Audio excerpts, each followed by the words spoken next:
Dear citizens, dear guests, and dear colleagues, today is an important day for the future of European citizens and the whole world. After 3 years of hard censorship, I am very pleased that we have an opportunity to discuss the problems with World Health Organization in this Parliament. We want to start a public discussion and public action with our citizens. The World Health Organization is demanding that all countries surrender authority to declare pandemics and procure so-called vaccines into their hands. Unfortunately, today there are very few of products that we can truly call vaccines. Most of them are pharmaceutical products without any proven effectiveness that can be classified as vaccine. When we look at the donors of World Health Organization, the Gavi Alliance, also known as VAX Alliance, the Gates Foundation, Sanofi, and others, if we hand over the power to declare pandemics and procure vaccine to the World Health Organization, we can expect a rapid change from the rhythm of any epidemics every 2 years to a rhythm of 1 epidemic per month. We can expect a shift from the von der Leyen's current 11 doses of vaccine per each EU citizens to a very likely 60 to 90 doses per each person in European Union. We can almost certainly expect obligatory vaccination or even of unborn children, save the others. From their perspective in the future of the world, I believe that is a great danger for the world's population. In this way, we do not leave our destiny in the hands of the World Health Organization, but in the hands of these who control it, the owners of pharmaceutical mega companies. Cycles of new pandemic campaign and so-called vaccination are ideal for population control in every sense. In terms on repressive restriction, on freedom of movement, the right of work, freedom of speech, freedom of choice, on other fundamental rights, but also as a perfect tool for regulating the size of the world population in the future. For this reason, China's great affection for the World Health Organization is not surprising.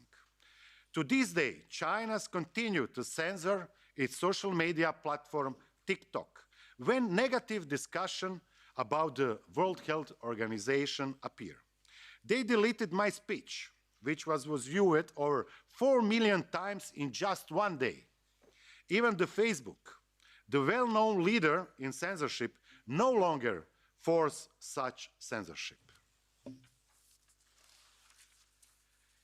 If we want to avoid this highly probable dark scenario, we must make an effort to raise awareness as of many citizens as possible and prevent leaving the health and lives of citizens in the hands of private pharmaceutical companies, whose real owners are actually unknown.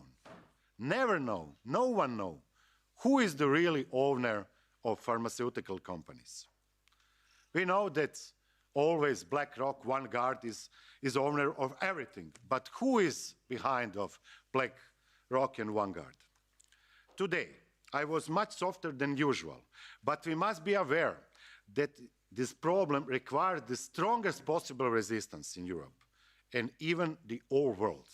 Thank you for your attention, and I wish you a productive conference and the start of public initiative for better tomorrow of all of us. Thank you.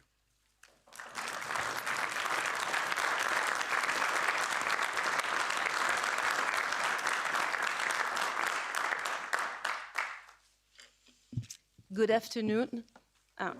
Sorry, because I'm French and you know my accent it will be not so well. But first of all, I would like to thank Mislav Kolokuzik and his team for organizing this event. My dear parliamentary colleagues, the international experts, and also Frederic Baldan. This is the man who is demanding the removal of the President of the European Commission, Ursula von der Leyen, and is here, and we can applaud him.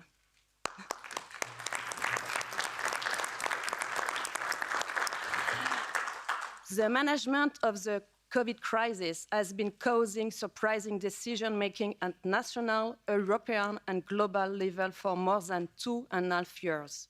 With the lack of transparency and active cooperation with Big Pharma have been the hallmark of our institution, which have not hesitated to flout our individual and collective freedoms in the name of the safety of all and the fight against the virus. It is to be feared that with an international treaty on pandemics, which is moreover legally binding, our member states will be dispossessed of their sovereignty in terms of health, and that aberrant and unfair measures, such as the suspension of unvaccinated caregivers, be perpetuated. Throughout the past year of the COVID Commission has met, the elements that will remain in our minds are also the repeated refusals of the main players to respond to our invitation, like WHO President Tedros was among those who refused to intervene. The COVID Commission was unable to summon her, like Mr. Bourla, the CEO of Pfizer, or Ursula von der Leyen. The 5th of June, the World Health Organization has announced that it will use the European Union Digital COVID Certificate to launch our global digital certification system thanks to a historic partnership to strengthen global health security, according to its director, which states that the future system should help facilitate mobility and protect citizens around the world against current and future threats to health, including pandemics. But who asks that?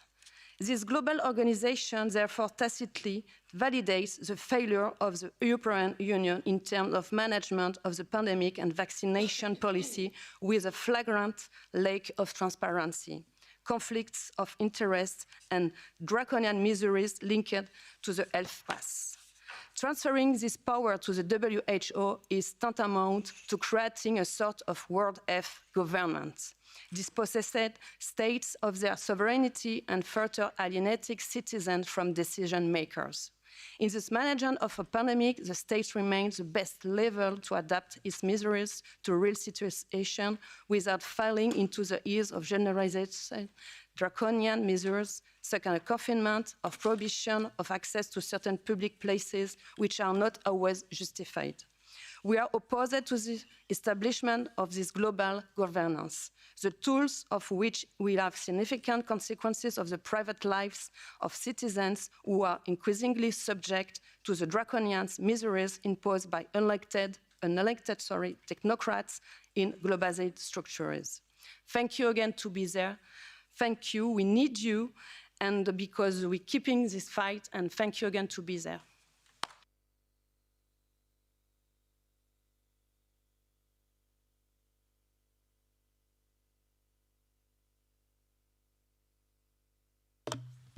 Thank you so much. And thank you so much to all of you for being here. I have to tell you that 2 years and a few months ago, when we started to express our public concerns about the digital COVID certificate and the fact that our rights as individuals, as well as MEPs, were severely violated, we did not expect that our message is gonna travel all across the world multiple times. Because when we had the first press conference, a few hours later after we placed the conference online, we received hundreds, if not thousands, of emails every day from people, from elected officials, from non-governmental organizations, from judges, from prosecutors, from journalists, all of them telling us that they shared the same concerns as us, but they did not realize that there are some public voices from a high-level authority, I would say, to express or to share the same concerns as them. When we started that press conference and then all the activities that we've done together afterwards, we realized that actually people all across the world are hungry, are thirsty for freedom. They want their own officials to be accountable and to respond in front of the public. So the alternative that was presented to us with this pandemic, this was the best opportunity for some elites that are not elected by anybody, who are not accountable to anybody, to pretty much hijack, day by day, month by month, year by year, more and more of our rights, more and more of our assets, because we see that happening right now in many countries. You saw what happened in Canada, for example, when the truckers protested against Trudeau. He ordered that their bank accounts be blocked, and that happened. And at that point, we did not even have, they did not even have in Canada, the digital currency. Imagine what will happen when on your phone you will have the digital wallet, the digital currency, the digital vaccination certificate. So we saw what happened. And now just imagine in your worst case scenario what will happen if we allow the WHO to have so much power over our states, over our governments, our elected officials, and even over our judiciary. Because over the years, over the centuries, I would say, when the modern state was developed, we had the so-called separation of power in the state. You had what we have, the executive power, legislative power, and the judicial power. And the reason why the power was split among three different powers in the state was that the individual rights of every person be protected, be safeguarded. So in case the executive power or the legislative power is abusing your rights, you can go in front of the judicial power or the constitutional court to challenge a law or to challenge an administrative decision. Now imagine what would happen if all of this decisional power would be passed over to WHO. Can they stay in court? Can the head of WHO justify his decision, for example, to proclaim a pandemic across the world in front of a judge? Because they can't right now. So the biggest threat that we are facing right now is a threat to our national sovereignty, to the supremacy of our constitutions, and implicitly, unfortunately, to our fundamental rights. Because if all of these powers that were granted through our constitutions to our national institutions or authorities will be handed over to a global institution that is not accountable to anybody, who's led by people who are not elected by us as citizens, then we are done with our rights. Because they can easily just pass a decision, or whatever you want to call it, to declare a pandemic. Once that is declared, the governments can impose draconian, restrictive measures, and you will not be able to challenge that. In Romania, for example, the country that I proudly represent here, during the pandemic, there was not an official document, an official act released, submitted by any Romanian governmental agencies to declare in Romania a pandemic. So there were people challenging the pandemic in court, and the government came and said, well, there's a press release from WHO, and based on that press release that says, well, as of tomorrow there's going to be a pandemic, we behaved in a certain way. So imagine a press release played the role of implementing or calling something a pandemic. And we did not even have the treaty that they are talking about. So I'm glad that all of you are here today. I'm looking forward to sharing with all of us and with all the Europeans your insights. And I'm looking forward to working with you, not only to support all the initiatives that you have, but also to make people of Europe aware that in 2024, in the month of June, for the Euro parliamentarian elections, they have a very clear option and choice to make: freedom or tyranny, democracy or lack of democracy, transparency or lack of transparency. And as I said at the beginning of our press conferences, the difference between democracy and tyranny is very simple. When you know everything about your government, that is democracy. When the government knows everything about you, that is tyranny. So let's fight together to maintain democracy in Europe. Thank you.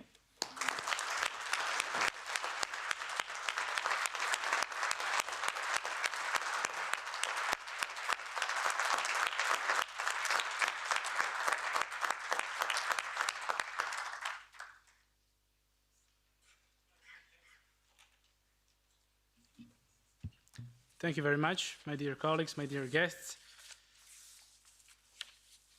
As always, this is one of our many events. I am very honored to be with you here today. And I get the impression that with every passing year, the WHO is becoming less and less about health and medical science and more about politics and lobbying. Less about health policies and more about selling and promoting certain products made by pharmaceutical companies, most notably vaccines. WHO has failed humanity in COVID crisis and must be held accountable. They have trampled on human rights and medical ethics and behaved more like public relation agency for those pharmaceutical companies. WHO is corrupt, and it is more corrupt the higher in hierarchy in the organization structure you go. Many of the employees, including top jobs, are linked to private interests following the principle of revolving doors. As you know, WHO is heavily dependent on private donors, such as Bill and Melinda Gates Foundation, Bloomberg Foundation, and Rockefeller Foundation. And of course, WHO is also dependent on big pharmaceutical companies that have a seat on governance board of Gavi. Gavi is another top financial contributor to WHO. Their contribution, the private contributors, and their influence shadows hundreds of member countries, especially the ones in Africa, Asia, and South America. Also, since we are in European Parliament, one of the top financial contributors to the WHO is European Commission, the so-called government of European Union. The behavior of this European Commission in COVID crisis can be described as corruption, incompetence, and disaster. Can you imagine that the one person who arranged everything with Pfizer and also other pharmaceutical companies, Ursula von der Leyen, the president of the Commission, was protected by her political group and never came to a committee hearing to answer some very important questions, questions that deal with billions of euros and hundreds of millions of citizens. No, she never came to that hearing. She avoided it. But then they said, all right, there won't be any hearing in the COVID committee, the special committee.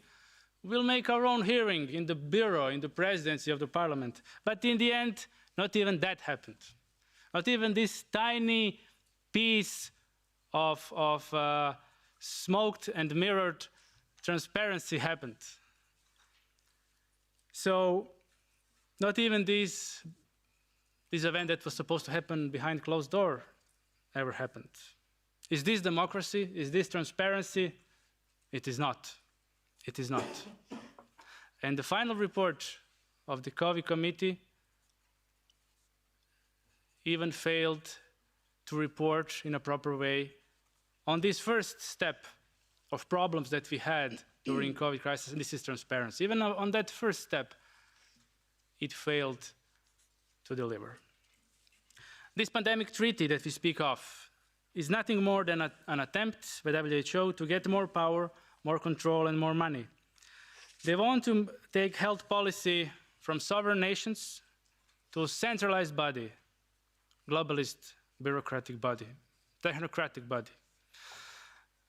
That's not what we want. That's not what I want. This is not why I'm here. I want these policies to remain and to be made at home in our national institutions. I fully support the European Citizens Initiative, freedom and trust. due to its democratic, legal, and awareness-raising implications. And finally, we must not give up our sovereignty to non-elected, highly corrupt, criminal, private international organization that acts solely for financial gain with every passing year. Thank you.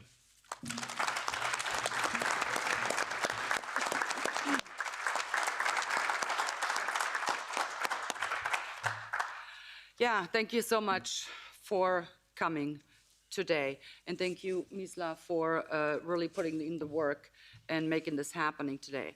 And I really will have to say, I am so very honored to be here with 7 very brave citizens who came here today to launch an initiative for a European Citizens Initiative, an initiative which will hopefully be accepted by the EU Commission, although I don't really hold my breath, to be quite frank, but I seriously hope we will be able to do that.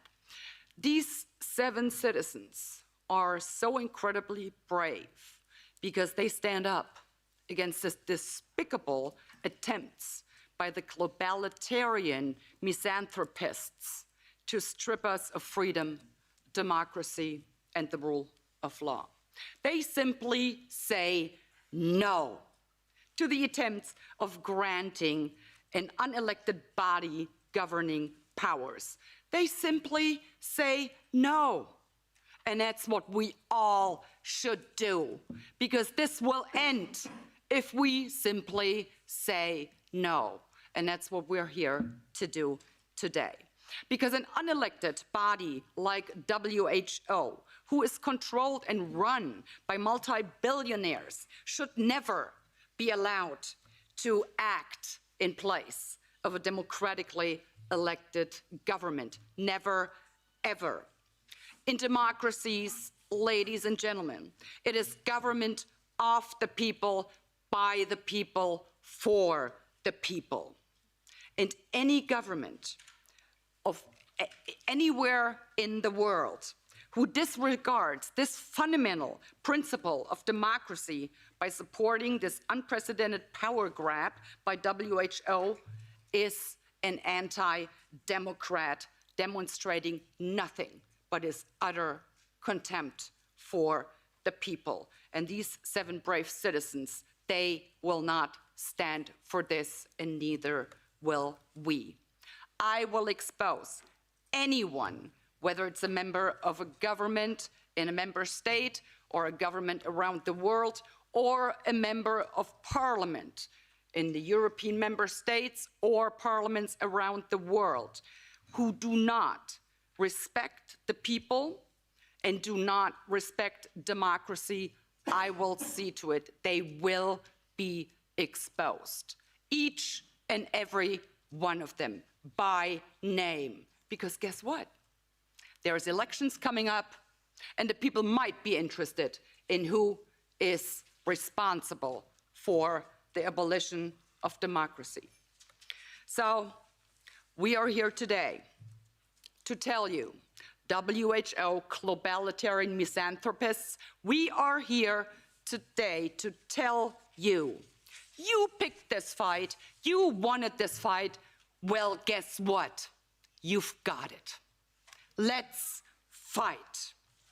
Because these brave citizens, my colleagues and I, we will not tire to fight you every step of the way. These brave 7 citizens and millions more around the world, these are the people you will have to reckon with from now on. Because we are millions around the world. It is you that is the small fringe minority. You are the ones who do not have the right to dictate to the people what they want and what they don't want. So take it from me, take it from us, take it from these 7 citizens who gathered here today. Take it from the millions and millions of people around the world.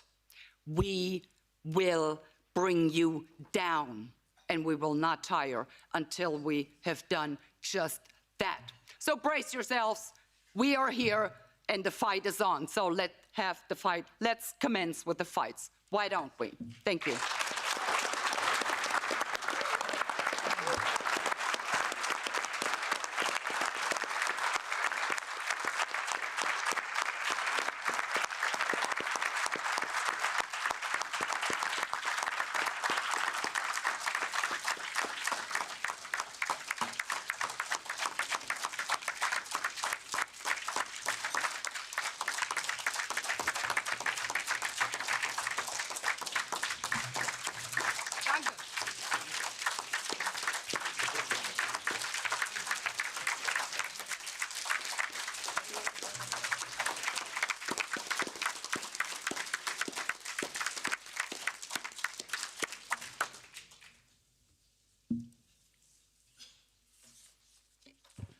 Thank you. Now is the time for the brave people from almost all Europe to take their place. We will stand behind you. Please come on and take your place in the European Parliament.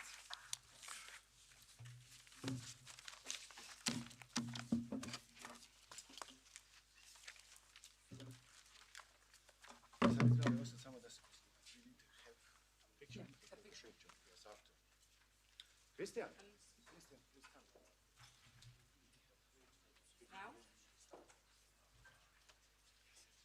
We need to clear the chairs. Yes, yes, but we will take a picture behind you. Once they're seated. Okay. Okay, take You take your seat. They will be standing behind you. Okay, where is my place? Here is Justina. Okay, yeah. Sit here, yes. And then Matthias stays to his side. I come here as the If people just instruct me, I will get it. Just instruct me on the order in which they have to speak. Why don't the 7 citizens sit down and then you start? Yeah. You need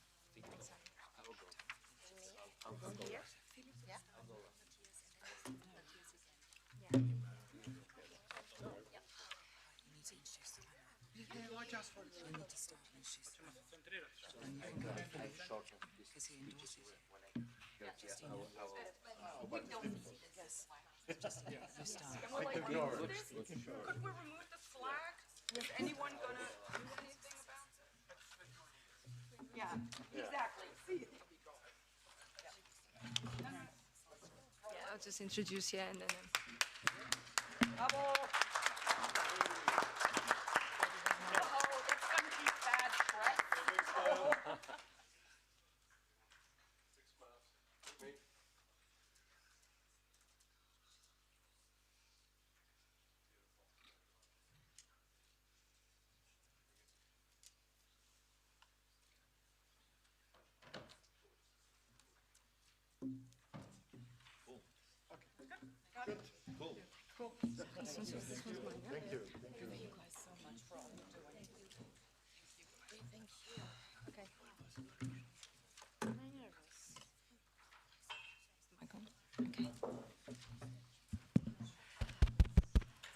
Good afternoon, ladies and gentlemen. Before I introduce the 7 citizens that will speak to you today, I will first introduce one of our lawyers who is working with us on the initiative, Philippe Kruse, who will speak for a short while, and then Matthias Desmet, who also is one of our citizens within the initiative, but will also speak as an expert on this panel.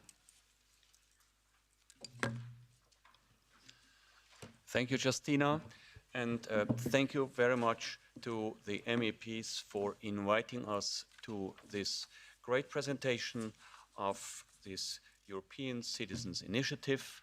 It's a privilege to be here and to assist this project, and I shall not start without thanking the 7 European citizens that had this brave idea to start this European Citizen Initiative.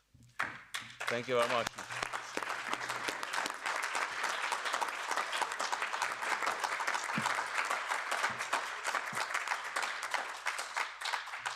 I guess this is the first time that European citizens, under the time of Corona, took this step and this possibility to bring back democracy and to bring back debate about this important topic into the European Parliament after the brave attempts and all the initiatives that have been done already by those members of Parliament that have opened the session. And now I have the privilege to briefly summarize the situation from a legal point of view. Why are we here? Because we all experienced since early 2020 an unprecedented excess and abuse of power of governments at the same time all over the world. They did what they did under the leadership of the World Health Organization under the pretext of a perpetuated war against a virus. Almost all countries in Europe participated, and they participated in a perpetuated pandemic regime of restrictions ever and ever extended, but never proven by scientific methods. Scientific best practice standards and fundamental human rights were totally put aside. Freedom of movement, self-determination, bodily autonomy, free speech, free information, economic freedoms, and most sadly, human dignity. No chance for a defense against this excess of power. No effective judicial control. I had to experience that with many of my fellow lawyers in the past 3 years. Every case anew, we had the hope to actually make the judges consider the legally relevant facts, but we failed. In none of the many court cases, judges were willing to listen. Now, and even no parliament in Europe until these days called its government back to reason, back to normal, even until these days. And what otherwise would be considered the normal thing to do, a global basic standard of quality management, meaning a serious reassessment in order to learn from the past for the future, that seems doesn't to exist anymore under WHO's COVID pandemic. And under this regime, millions of people and also the economy suffered from useless and harmful countermeasures. People were forced into millions of days of quarantine, isolation, masks, regular testing, restriction, and so on and so on. Even children had to do and to suffer all of this. But most significantly, experimental substances were pushed under people's skin. And just thanks to the most powerful marketing campaign ever promoted in history by governments and health authorities, with the slogan, "No one is safe until everybody is vaccinated," the public was made believe that there is no alternative and that these new technology-based vaccines were highly effective and safe. The public was misled, and the results can today be seen. Now, this is the most dangerous aspect in the past 3 years. It was the violation of the integrity of our body, our right of self-determination to make our own choice regarding what kind of medication we want to apply. And we want to do it based on accurate and correct information. And this is why we are here today. There was no protection of this most personal and most vulnerable aspect of our life in the past, and there will be no in the future if we don't act today. Even less protection, because now the WHO is about to finalize its ultimate extension of power, and instead of looking back and correcting the errors and give back the power of free competition of science, they continue with even a stricter power grab. And the European Commission has established a series of regulations and even a small agency, pandemic agency called HERA, as the junior partner of WHO. And just recently, some weeks ago, we have learned about the digital COVID certificates. Now, today, these brave 7 European citizens from 7 different EU countries have decided to take action with this instrument of the European Citizens' Initiative. This initiative allows EU citizens to directly participate in EU legislation and in policy making, and under such an initiative, European citizens can invite the European Commission to take action in areas where the Commission has the power to legislate. Now, with this ECI, the abbreviation, these brave European citizens do request the Commission to adopt a comprehensive set of legal acts that recognize and strengthen the protection of individual sovereignty and responsibility for all decisions that impact individuals and their children, including medical choices.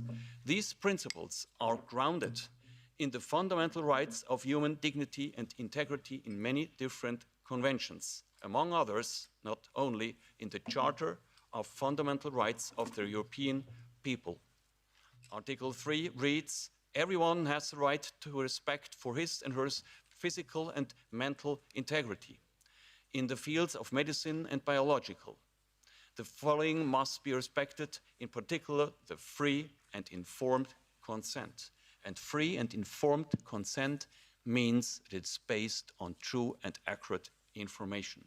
And there are many other conventions. I spare you with the list, but just as a small hint, the United Nations has issued a series of relevant, supportive, and very important conventions. But one is of particular importance in this respect, and this is the International Covenant on Civil and Political Rights, concluded in 1966, because in its Article 7, it says no one shall be subjected without his free consent to medical and scientific experimentation, and this even applies in times of public emergency which threatens the life of the nation and the existence of which is officially proclaimed. So this is mandatory international law and must be respected and shall be put into this initiative as a driving factor. Now, this is a small first step, but it is an important one.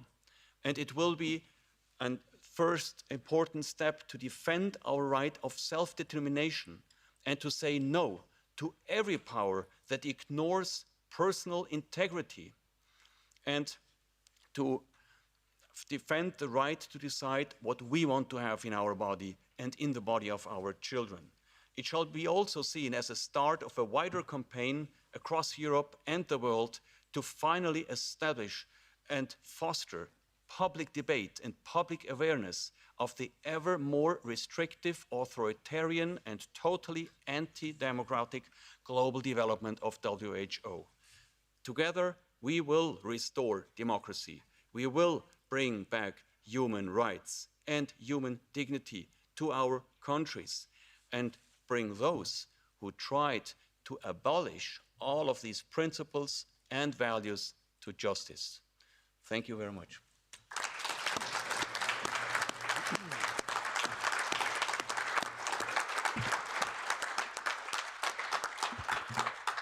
Good afternoon, everyone. I'm Matthias de Smet. Do you hear me like that? Yes. Okay. Maybe a little bit closer. Louder. Okay, I will try to speak louder. I'm Matthias de Smet. I'm a professor of clinical psychology at Ghent University. I also hold a master degree in statistics, and I lecture also on psychological processes and group dynamics in our culture and society. And in the latter context, I published a book about 1.5 years ago, which was titled The Psychology of Totalitarianism. And in that book, I argued that we really are at risk in our society to lapse from a democratic system into a new kind of totalitarianism, a kind of technocratic new totalitarianism. And I think that, for instance, the new treaty of the WHO is a major leap forward in this direction. It's a major leap forward in the direction of a society in which global institutions unilaterally and top-down impose their policy, for instance, their health policy, to society and to the population. For me, the strange thing in all this, or one of the strange things in all this, is that these institutions represent themselves as if they are the summum, the ultimate products of the tradition of the Enlightenment. And I wonder whether they still remember how the tradition of Enlightenment started, whether they still know the seminal texts that were at the beginning of the tradition of Enlightenment. For instance, the texts of people like Voltaire and Kant. I would like to read together with them Kant's text on, which was titled What is Enlightenment? In this text, Kant argues that the ultimate goal of the tradition of Enlightenment should always be to create a citizen that is capable of thinking of himself and that dares to speak out his thoughts in public space. And Kant even mentions in the second paragraph, I think it can be the third one, he even mentions that such a citizen doesn't accept a teacher who tells him what is right or wrong. He doesn't accept a priest that tells him what is good and evil. And he also doesn't accept a doctor that tells him what is healthy and what is not healthy. So that's what Kant had in mind. The tradition of the Enlightenment should produce citizens that dare to speak out in public space and that think for themselves. Sapere audet, think for yourself. And I think that, in my opinion, well, we cannot move more in the other direction than accepting that institutions such as the WHO, top-down, indeed, impose and tell us what medical treatments we should undergo. It's not in the spirit of the Enlightenment to do so, and in the end, maybe the WHO thinks that they do not so much represent the tradition of Enlightenment, but rather rationality or even science. Well, I think also from a rational point of view, it simply doesn't make sense to impose medical treatments to a population. I can summon numerous reasons why it is irrational and not scientific to do so, but I will only mention one. All researchers that have investigated the efficacy of medical treatments throughout the last 100 years have concluded that the lion's share of the efficacy of a treatment is due to the so-called placebo effect, often up to 80%.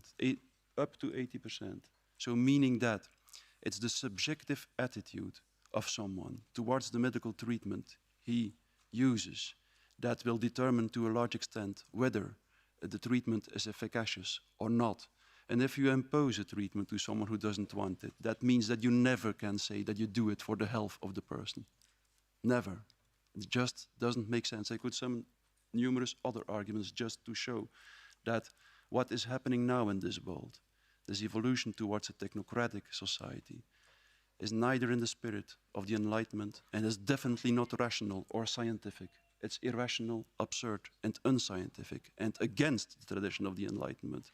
So I think that is one of the main reasons why I'm here and why I support the European Citizen Initiative, and also why I'm grateful towards the MEPs that made it possible for us to speak here. Thank you.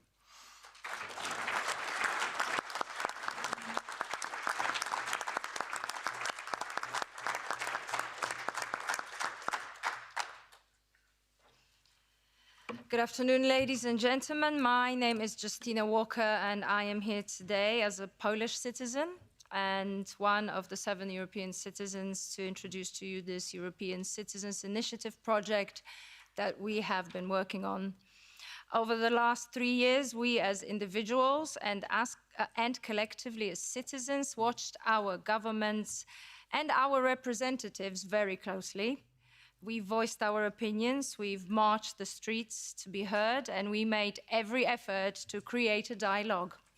However, as we stand here today, we realize that the world in which the citizen's opinion and citizen's voice as primary factor in making decisions is slipping away. We have seen non-governmental entities injecting themselves into our health, into our homes, into our privacy, and into our wealth.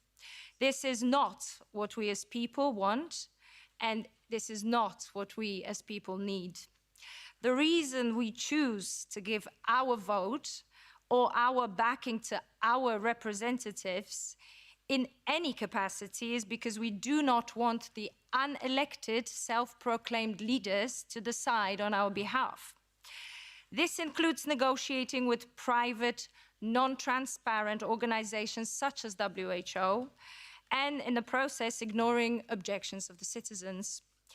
We as people not only choose, we put our trust in you, and the trust has been broken.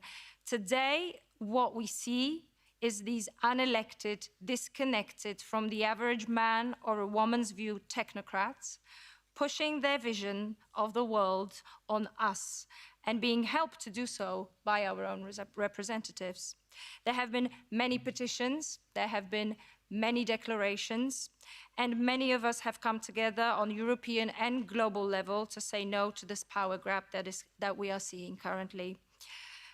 With implementation of such tools as international health amendments and WHO treaty, both to be introduced in European countries and beyond in May 2024, we are facing further push from these unelected, self-appointed organizations and individuals who want to make decisions about our freedom of choice.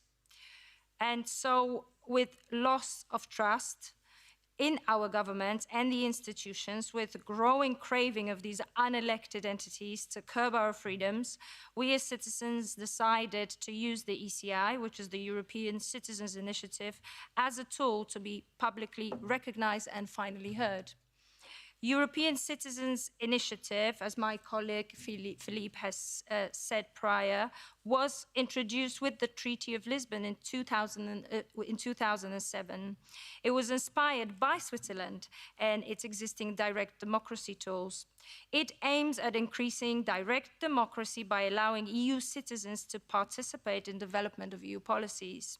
Nowadays, we are hearing more frequently that the European Parliament and the European Commission see the disconnect between the people and the institutions, and yet they proceed to listen to these self-elected representatives, such as Director General of the WHO or head of a non-profit organization such as World Economic Forum. This continuous curbing of freedom and loss of trust is the reason why we want to introduce the Trust and Freedom Initiative. Thanks to the tremendous work of our team, that includes not only doctors, lawyers, activists, but also us as mothers and fathers, people from different walks of life, we will be putting forward our ECI, the European Citizens Initiative, to the European Commission within the coming weeks. And we are asking all citizens of Europe, when this happens, to sign it electronically, if possible, in your country, or by finding or contacting us to create an event in your community to collect signatures. This is the opportunity for your voice to be heard, your voice as an individual, and your voice as a collective, so that these grand halls and chambers of European institutions, where the lobbyists negotiate their private agendas to the detriment of all of us, not only echo somewhere there in the distance, but reverberate loud our objections, starting here in Brussels. Within the next months, we aim to collect 1 million signatures across Europe to show our unity. With a team of lawyers, the Trust and Freedom Initiative is being prepared, and all information will be available here in Europe, but also globally via our social media and website. What we need is to adopt a comprehensive set of legal acts that recognizes and strengthens the protection of every individual citizen, every man, every woman, every child. I want to thank the MEPs for standing with us and supporting our efforts. I also want to say that the success of the initiative can only be achieved together by all of us here in Europe, no matter who we are and where we come from. What we need is trust and freedom, and both cannot be dictated by few, nor ignored by those who we choose to represent us. because freedom is for no man to take, and trust needs to be earned, not bought. Thank you.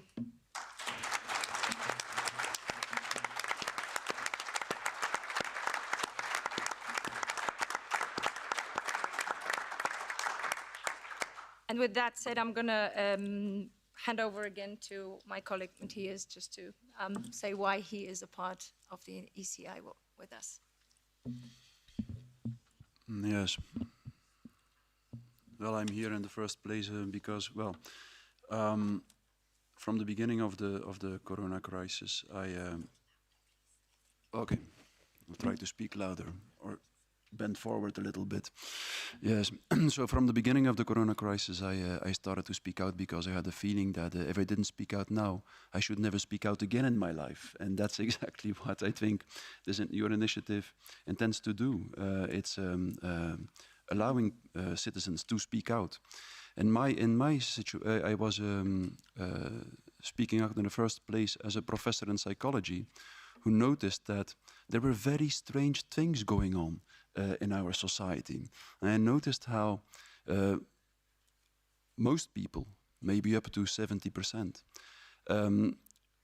bought into a narrative that in so many respects was utterly absurd and blatantly wrong. And I just noticed how people in one way or another seem to lack all capacity to take a critical distance of the narrative that was seizing power in society. And at the same time, so I noticed, for instance, that this narrative dramatically overrated the dangerousness of the virus immediately. I immediately noticed that. I noticed that probably by the mortality of the virus was overrated with a percentage of about 1,000%. I think it was rated 10 times more mortal than it actually was, and also people seem to be blind collectively for the collateral damage of the measures. And that, for me, was the moment when I decided to try to bring to people's attention what psychological processes could have been happening there.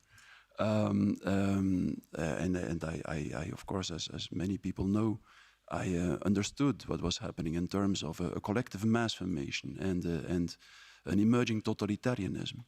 And at the same time, as I was thinking about the phenomenon, I noticed that the historical examples of similar situations in which mass formations emerged all showed that the only thing we can do about such a situation, about such a collective, a group dynamic where people become collectively blind and start to become extremely intolerant for people who think differently, that the only thing you can do about this is continuing to speak out.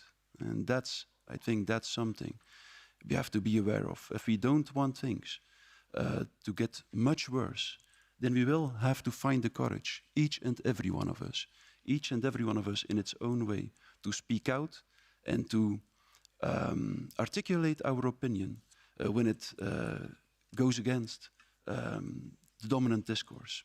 So that's why I'm here, and that's why I support this initiative.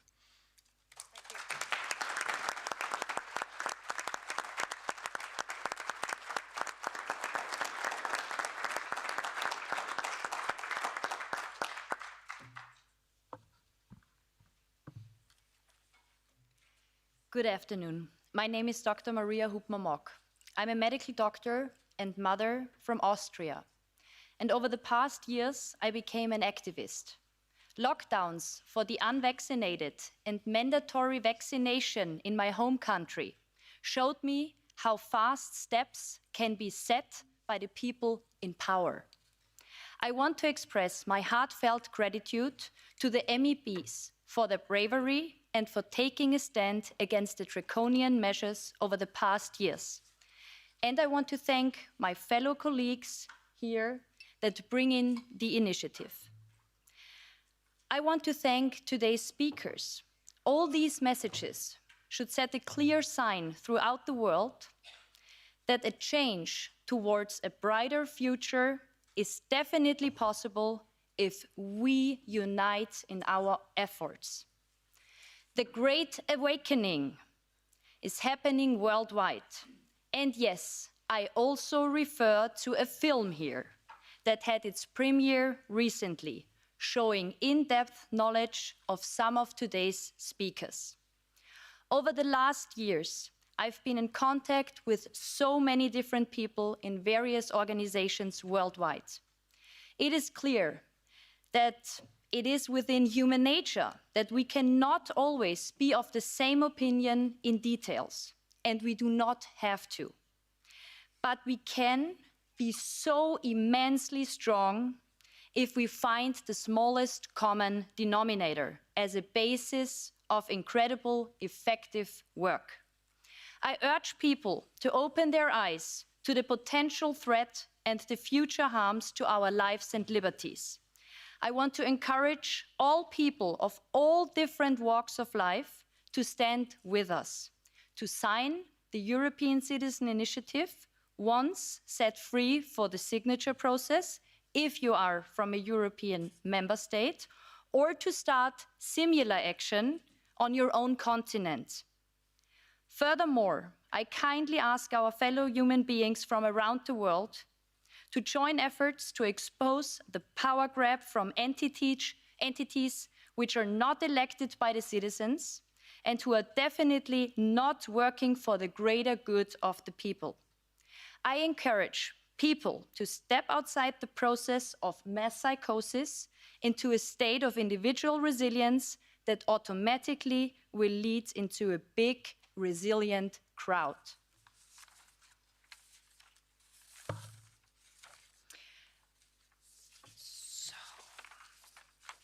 Here we go. Reach out to your regional communities and politicians. Make them aware of what is happening. The ECI will help to encourage people to take action. We are many, and we will be so many more soon. I want to bring up a quote by J. Edward Griffin. He said that any change in history has been made by the 10 to 15%. We are, by now, way more already. We have reached the critical mass. People from all walks of life are invited to join forces, because now is the time for the inspirers of change, the planters of seeds and the bringers of truth, for the independent media that has the courage to break through, for the filmmakers that reveal the lies to free our minds, for the singer-songwriters and poets to write and sing of freedom and liberty, for the artists to create a new picture of the world, for the scholars of law who uphold honesty and integrity, for the wisdom of the healers, teachers and guides who remind us that the truth is in sight if we only look and see. Now is the time to see that the light is more powerful than the darkness could ever be, and nurture our resilience deep within. Independent media is a key factor and so important. Thank you to all media outlets. Thank you to the independent media for spreading crucial information and to report on today's initiation event. I also want to remind us all that yesterday, on July 3rd, was Julian Assange's birthday. We sent Julian our best wishes, and I want to quote Goethe, who said, "The living should hope." We need to raise the volume on the sound of freedom in so many areas. I want to end my speech with the invitation to every person out there to watch out for a film that is based on a true story with this exact title, The Sound of Freedom, that has its premiere today on July 4th. And please save the date. We warmly invite people from all over Europe and from throughout the world to come to our Europe for Trust and Freedom rally to the city of Vienna in Austria on October 1st, 2023. It will be wonderful to experience the feeling of unity at such a big in-person live event. And you will find further information on our webpage the euci.info. Thank you so much.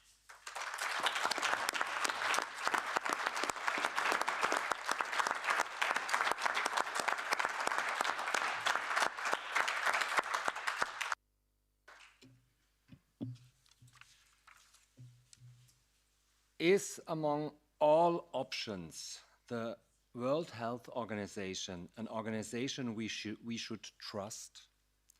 Yet the WHO has no democratic legitimacy, nor are there any independent supervisory boards to effectively monitor the organization's work. And now a legally binding international pandemic treaty, really?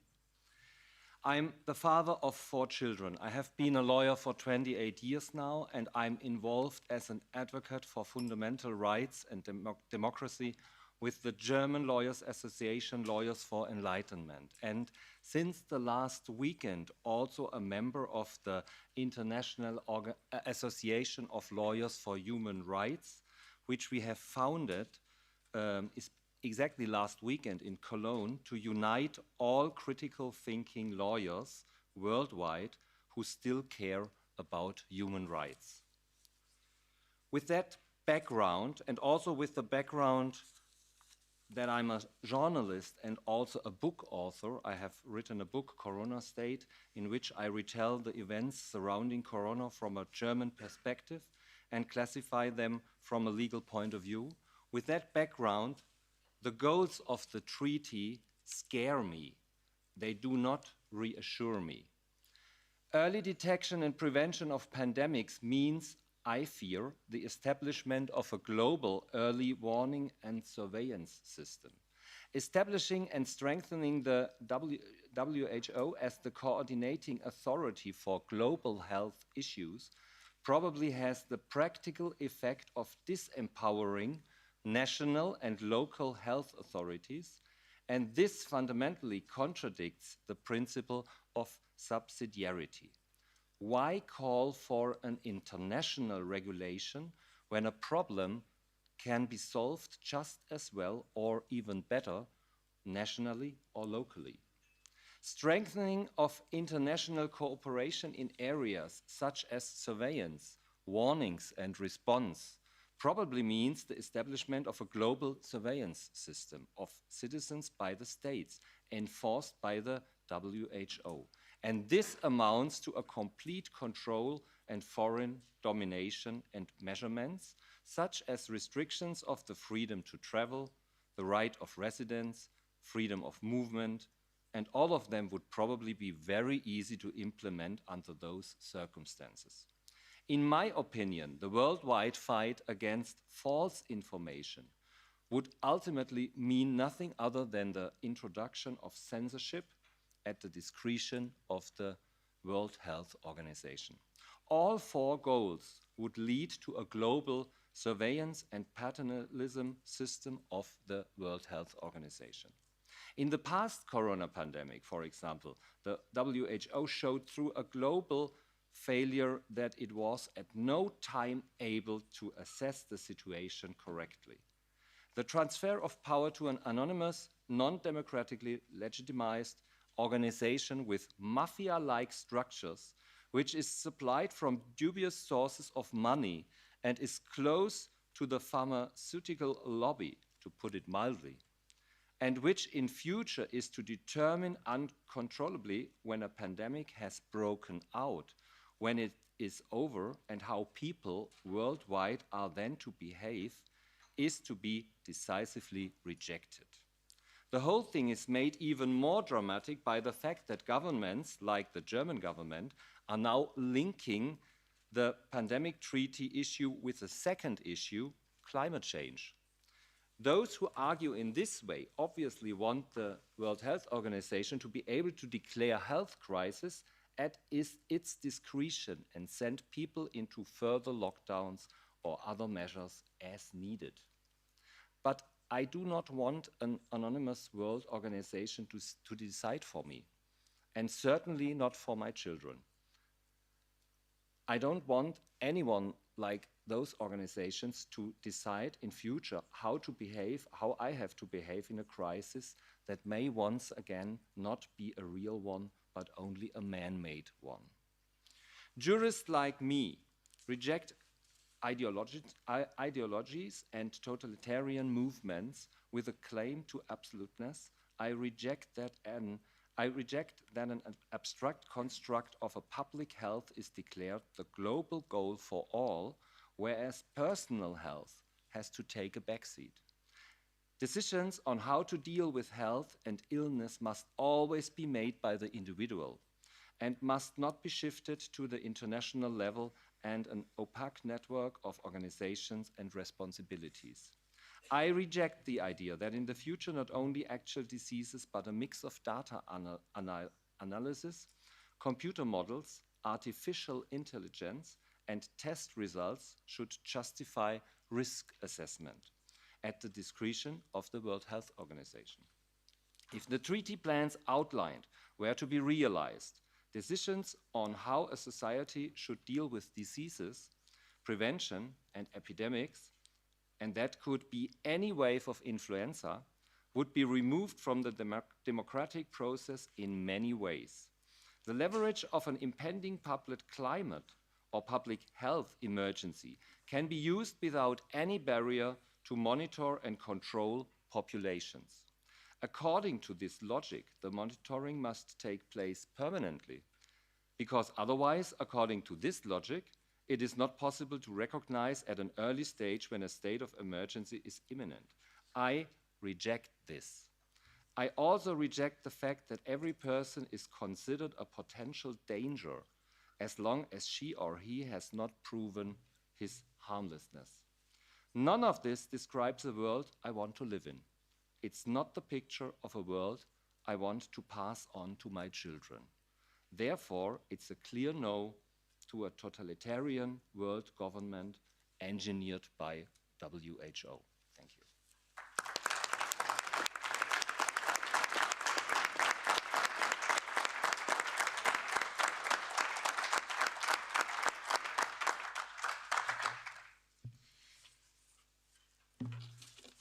Hi, I'm known as Vicky Ketjon from Portugal. My name is Isabel, and several names that never end, so I'm not going to tell them all. We the Portuguese like lots of names. So, ladies and gentlemen, I would like to deeply thank the members of the European Parliament that invite us to support the European Citizens Initiative. It is with my great gratitude and heart that I will say, in behalf of the Portuguese people, thank you very much for this opportunity, and for our Lusitano soul finally are represented here in this parliament, the Portuguese soul. Sam, thank you very much. We have never, thank you.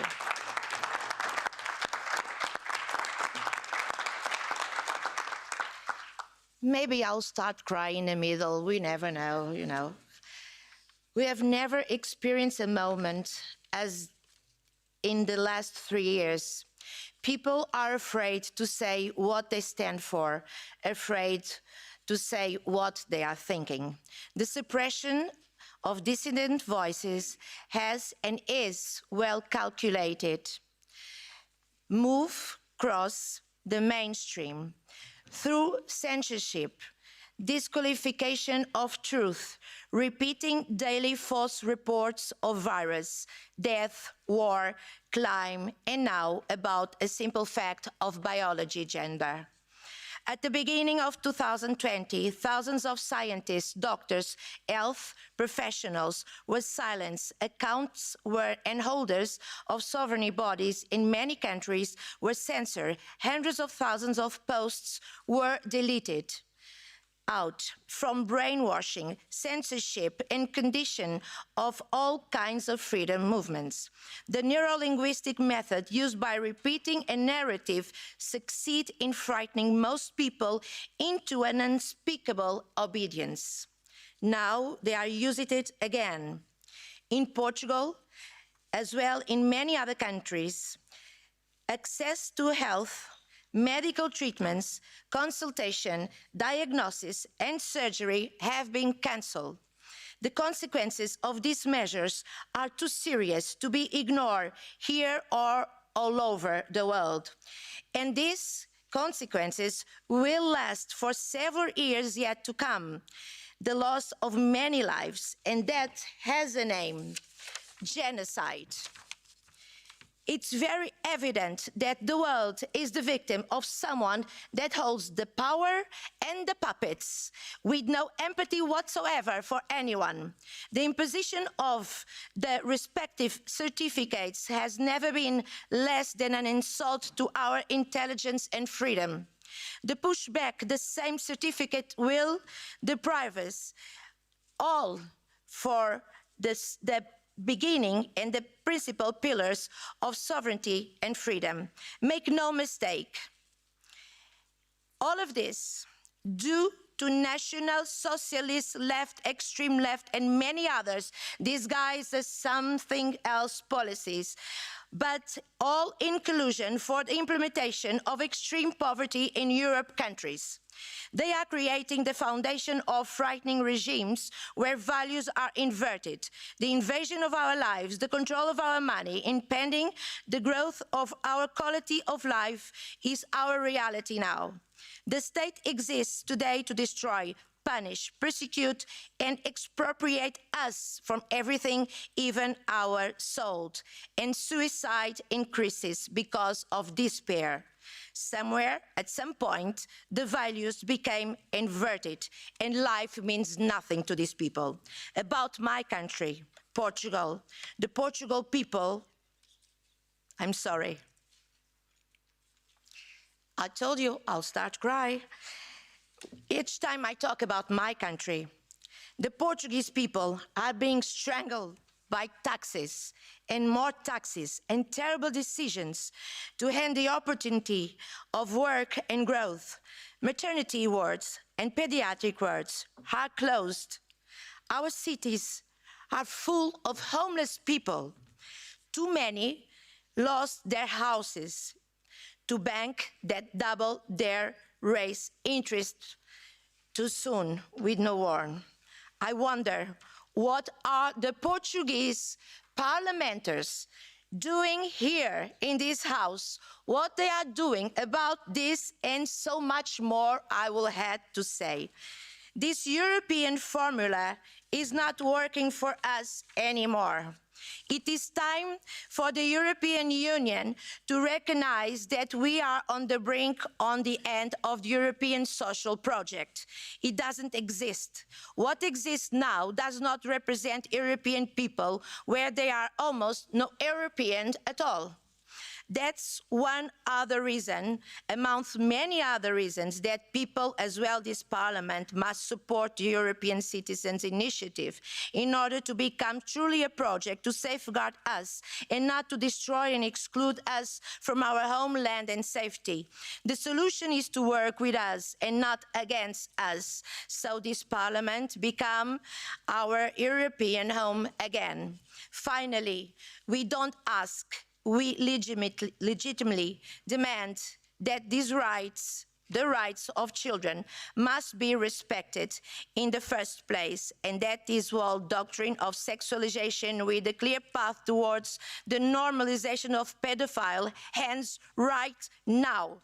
May this institution emanate with dignity that respect for the innocents and for all families without any distinction of orientation. Family is family, no matter what, as long as they defend and preserve the dignity, respect, and safety of a child. I know that because I'm the mother of 5 and grandmother of 7. Children do not belong to the state or any organization whatsoever. Our human rights are inalienable, just like our freedom, and we do not recognize the WHO legitimacy to decide strictly anything about our lives. The World Health Organization aims for countries to surrender their sovereignty. But let me say this very clear. No one has the authority to hand over the sovereignty of a people to a third party without clear information and total consent. And if they do so by changing or overstep our constitution, it will be high treason to homeland. And this is the most important reason for every country, every single person, support, enjoy the European Citizens Initiative. So together we live a legacy of truth, democracy, security, and freedom for the future of humanity. Today, with the strength of this initiative and your strength, your example, the parliamentarians that invite us here and support us through all these years, these 3 years, may the world and Portugal listen to these words and support our initiative. And for my fellow resilience and resistance people in Portugal, I will always end like we always do. People like all of us, we never, never give up. Thank you very much for having me and listening to me. Thank you. Obrigada.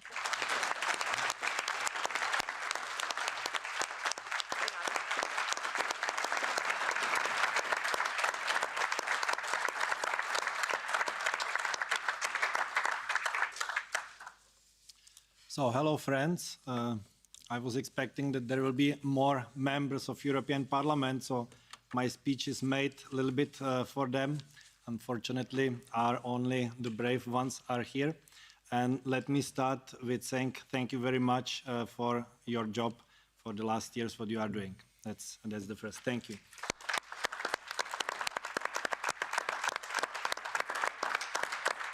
Thank you especially to Mr. Kolakusic, who invited us, and to Christina Anderson, who supported the initiative with very strong words. So thank you also to Justina Walker, who started the initiative, and because of her, we are here.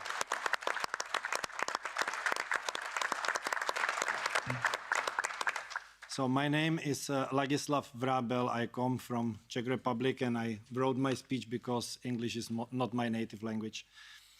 I came here from a country where people are arrested, sent to the court, and punished for their political views, where the state is censoring private media and its own citizens.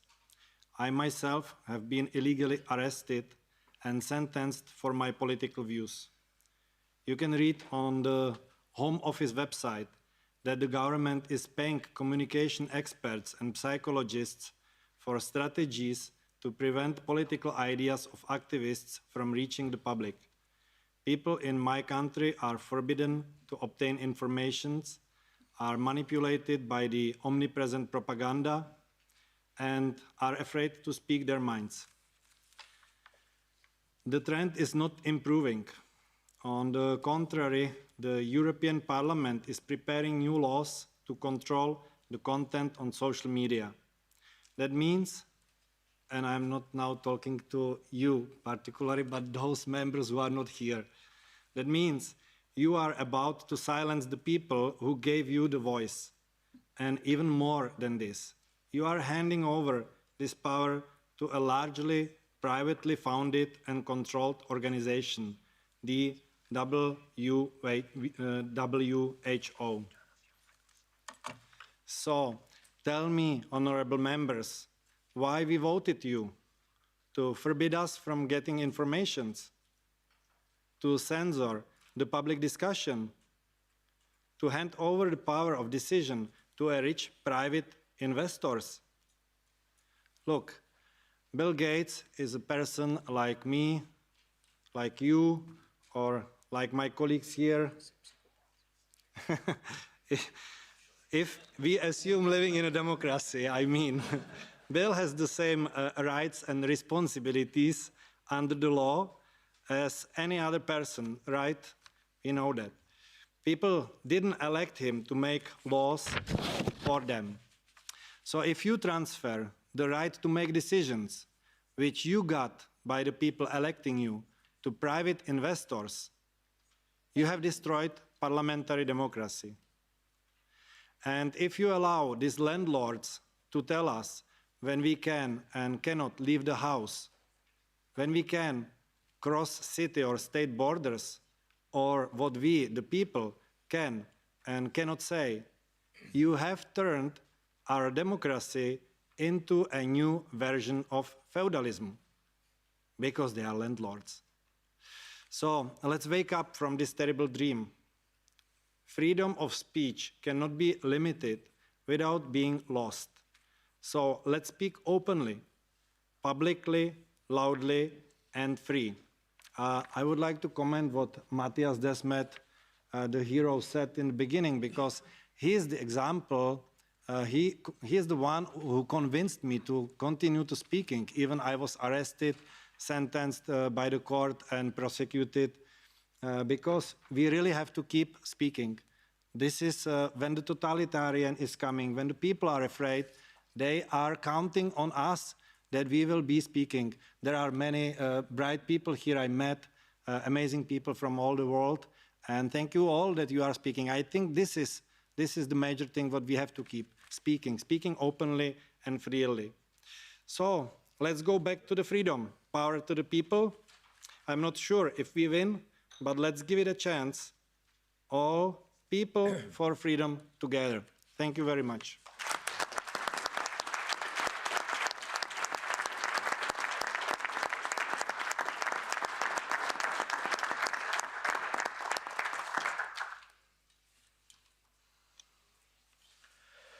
Thank you for invitation and this initiative to become true. Ladies and gentlemen, it's an honor for me to present Bulgaria. I'm a medical doctor. My name is Dr. Georgi Todorov, and I'm a physician, one of many activists in Bulgaria who exposed this plan of pandemic. I gladly accept the invitation of my fellow citizens to participate, and I believe that we're going to make true successfully. But what I want to say is that I have to remind you the doctors who have participated very much, and I have to remind you that there is no regime holds in power without the help of medical doctor societies in the countries. Pinochet had them in his side and stood over 18 years. You shouldn't remember. We shouldn't forget. Many people have been reassured and believe that everything is behind us. It's an delusive, fake reception. I want to remind how everything has started. Until the late 1990s, WHO achieved successes. I said this because me, myself, participated in projects in Republic of Ghana many times for many years. My personal encounter with the organization convinced me that it is undergoing a transformation of turning from a health-focused entity into something else that does not prioritize public health care anymore. I have to tell you that our society, if we think deeply, is guided by definitions. And those who have the power to change these definitions, their meanings are the ones who actually govern it. The WHO has appropriated the right to change the definition of epidemic, vaccines, etc., but not in the name of science, or rather to fulfill the orders given by sponsors. We shouldn't forget that 84% of total revenue exceeding $3.6 million come from top 10 top donors are 72%. Let's see what they change. They easily remove words enormous numbers of deaths from the definition, replace it with public health emergency international concerns. An extraordinary event is determined to constitute a public health risk to other states through international spread of disease and potentially requires coordinated international response. This slight change took the pandemic from the medical field and turned it into a political act. They tried to do so in 2009, declared pandemic as swine flu. The governments were pushed and squeezed to make extra budget expenses, later turned the expenses in vain, and the purchased medicines became trash. Failing then, the next attempt through volatile public health emergency of international concern declared in January 2010 turned to be COVID epidemic only 41 days later. This act as the biggest achievement of the purposes of WHO. And they untied the hands of governments to restrict us in many ways, wearing masks, mandatory contract restrictions, limitation of public places, lockdowns, etc. And the doctors, most of the doctors helped them and help. The beneficiaries of this change were vaccine manufacturers, government that gained more power over citizens, and the right to spend money in shadow environment to the benefit of entities with endless greed. So, changing the definitions, the same happened in the United States with the vaccines. And the words, the vaccines protects a person from the disease was vanished. This came after the fact clearly showed that substances declared as vaccines, never checked properly against COVID, do not actually protect people from getting sick. So the picture of coordination for changing of the definitions was painted completely. The temporary needed instruments were sharpened, and the results of usage are well known.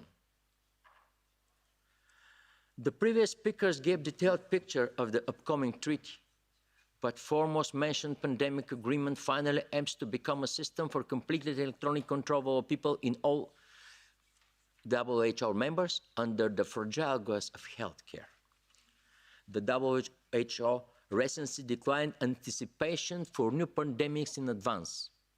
They are acting as predictors of last instance, when the disastrous level of the competence of their officers is obvious. Is it really need we to sign anything? I don't think so. For a better understanding, it should be emphasized once again that fear will always be the first choice for the WHO and its associated health authorities in different countries, because it is the only way to ensure that at least the majority of citizens will play along. It is time for countries to leave this organization, whose true aim is to trample of our human rights and freedoms. We in Bulgaria did the first step towards our exit from WHO. Bulgaria is the only country in the world where an organization called Bulgarian Alliance for Decent Life organized official nationwide signature action, support the exit of Republic of Bulgaria from WHO and for withdrawal from all agreements. We took over 30,000 signatures for only 16 working days and officially led Bulgarian National Assembly to undertake political action as the law says. Discussion and mandatory vote. Police officers and Bulgarian prosecutors were not eager to work for repression in Bulgaria from the first day of the pandemic, or rather supported silently and sometimes publicly as in their majority. This actually turned Bulgaria to be the island of freedom and peaceful resistance. We minimized the fate of mainstream media. The humiliation from the official government forces was minimal or none. We made them useless for the goals of WHO, especially the Ministry of Health. We humiliated them, put them in humiliation in front of society, and their sponsors thus led to deterioration of the reputation of WHO, European Medical Agency, because we exposed the results of the vaccines publicly, and unfortunately, the European Commission, because of the obvious but even disastrous results. I have to tell you that without freedom, there is no health. And this is my first word become something like narrative in Bulgaria. Our New Citizens initiative should mark the beginning of the end of WHO and similar to them, organizations with their attempts to regulate and rule our lives. And finally, achieve views of truth, trust and freedom in the society. Thank you very much for your attention.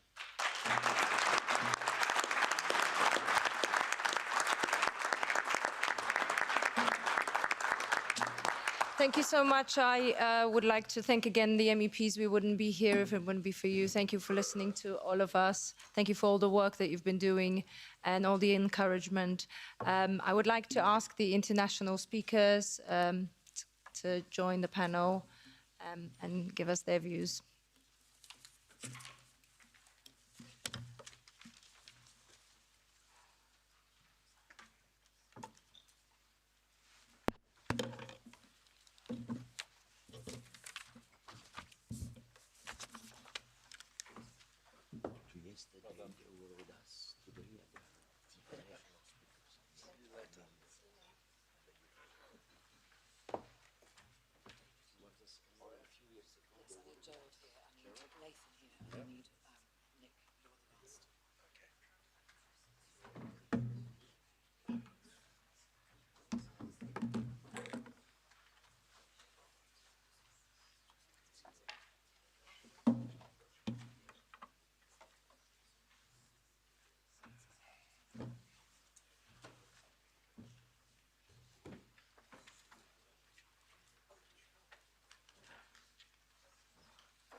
So now we come to the last part, to the debate, where we have some international speakers, and I have the privilege to start with this last round.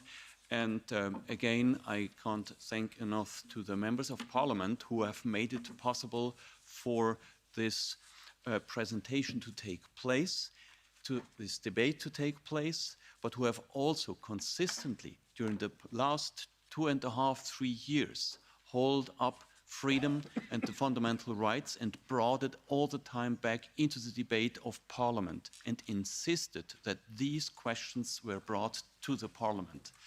And so really thank you very much. And this is exactly the topic we are addressing here today, and also the response to the question why I personally support this European Citizens Initiative, being a Swiss citizen not being allowed to participate directly, but now I'm going to tell you why I do all I can to support this initiative. And there's a clear, simple answer. I would like to start with words from Professor Matthias Desmet. He concluded by saying, it is so important that we speak out as long as we can still speak out, to encourage others to join us, and as well then to ultimately make others to join us as well. Now, here comes the democratic element into this arena. And this is all about informed consent, informed dissent. If we speak about fundamental changes in our constitution, fundamental changes that are relevant for our lives, then these changes on the perspective of a constitution shall never come into place and into effect with our consent. The procedure how this is going to be done is defined by each constitution.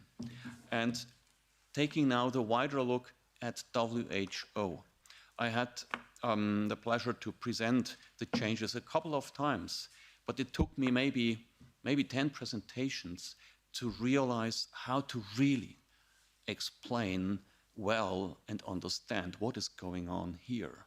And I think it can be brought down in a simple manner.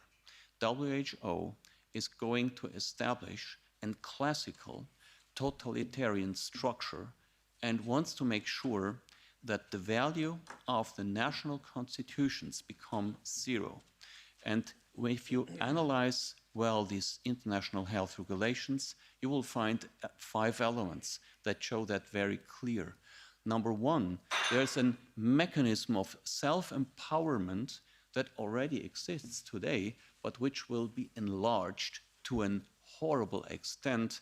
It will be even more simple than until today for one person, the general director, to declare a public health emergency of international concern.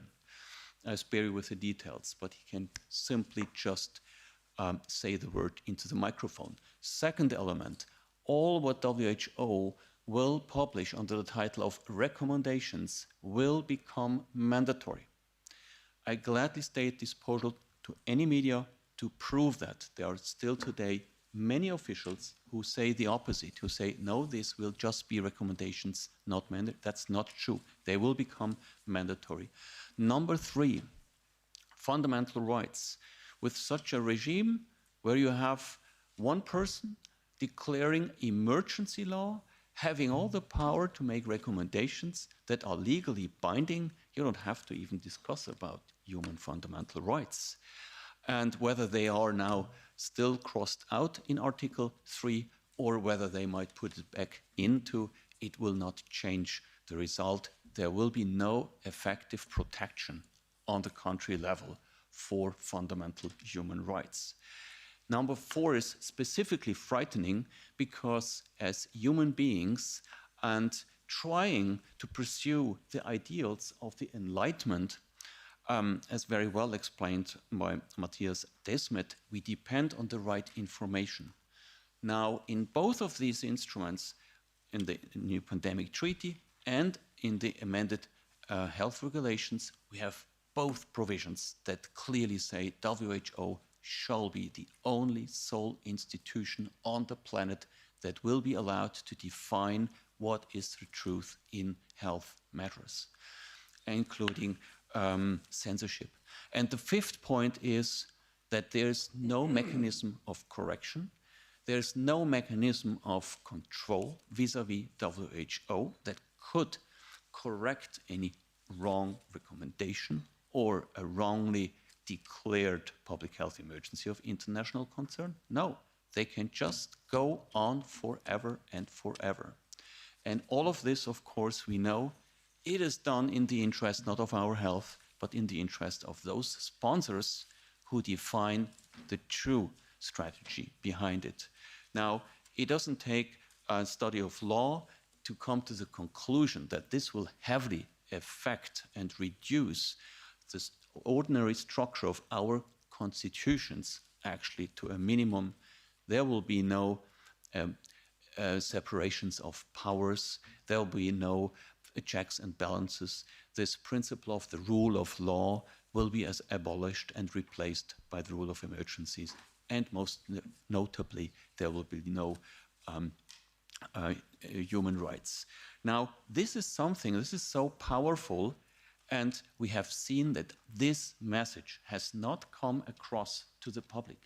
And there has literally non-debate taking place in any parliament with very few exceptions. And I shall mention one exception, is Andrew Bridgen, member of British Parliament, who rightfully persisted and insisted in bringing this topic to the floor of the House in the British Parliament. And he succeeded. And I'm honored that he is here with us today, Andrew Bridgen. And so does also Gerald Hauser. He did the same. He made the case in the Austrian Parliament that WHO's power structure should be made a topic of discussion. Now, I come to the point, it is all about how can we engage the parliaments? How can we engage the public? And this initiative of today is a very, very valid tool of starting public awareness and starting public debate in an international level, on an international stage, and then continue with informing people. Because I'm sure about one thing, many people slept in the past, but if the same people would understand what is coming to them in the future, they would have an informed dissent. They would be horrified and would certainly not agree into this permanent power structure of WHO, Gavi, and of course also the European Commission is the little junior partner of WHO, is doing the same. So let's continue by informing our fellow citizens. And here I wanted to thank you again to the 7 European citizens that initiated this European Citizens Initiative, because I think it is a very powerful tool to initiate a public debate and to bring this where it has to be discussed to our parliaments. Thank you very much. And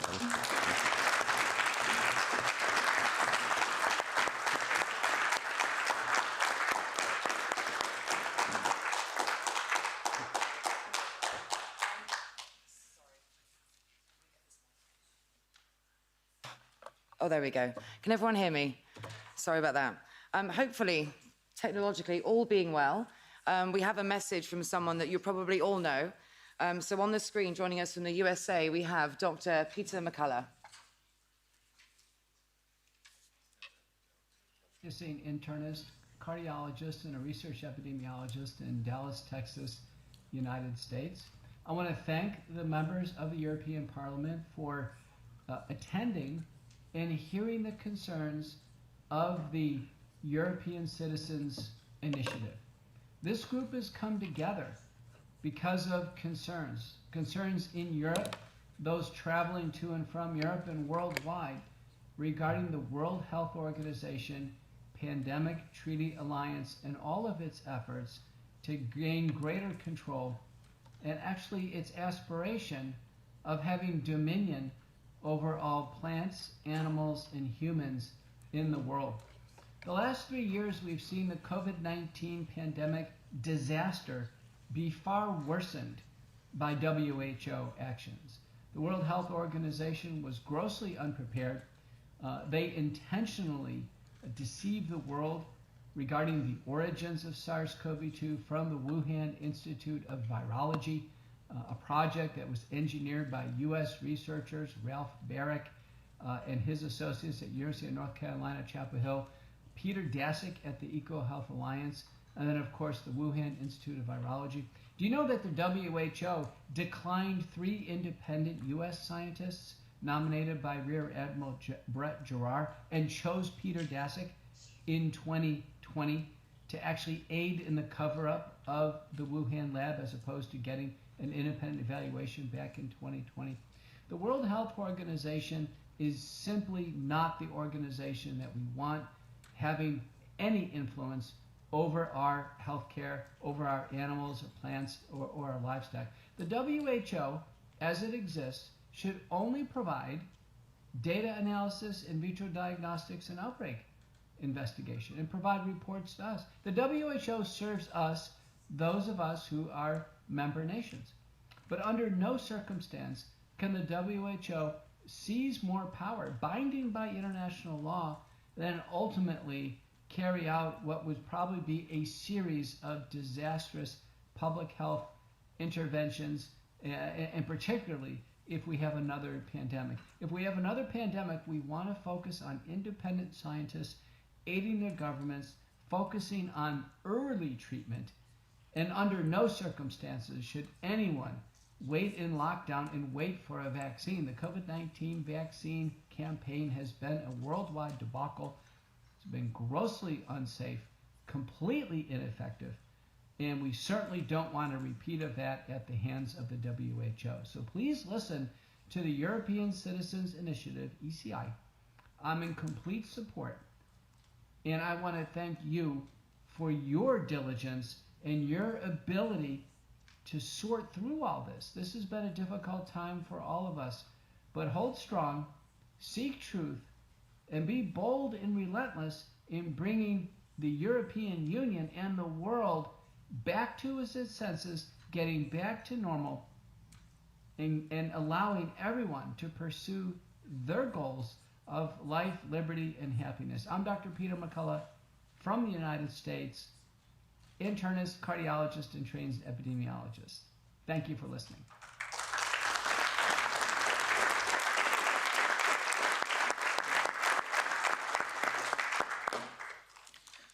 Ladies and gentlemen, we have been very lucky. We had some great speakers at this event so far, and to have Dr. Peter McCullough from the United States, he has been an absolute Trojan for the cause over the last few years, and he's been attacked in the media relentlessly. Like many of us, he's still standing, and he will be on the right side of history, as will you, I promise you. Now, let's correct a couple of things. I have had some brilliant briefings on the WHO from Philip.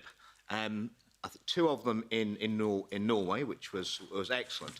And yes, I would love to claim all the credit for the debate we had in our Parliament on the WHO pandemic treaty, but that would not be right. We have a quirk in the UK Parliament, the mother of all parliaments, that if 100,000 of our electors write in with a petition for a particular debate, then the government is duty bound to put on that debate. I'm pleased to say that we managed to achieve a petition total of 156,000 electors for the WHO debate, and so we had that debate, much to the government's chagrin. And of course, they said that there would be no handing over of sovereignty, there would be no giving away of powers, and we wouldn't be agreeing to any of this. Well, unfortunately, governments, as we know, do not always tell the truth. Ladies and gentlemen, some 7 years ago, I didn't think I'd be sitting here. I was leading the Leave campaign for the East Midlands to leave the European Union. And as you know, we were successful. However, I am delighted. I'm delighted to be back here.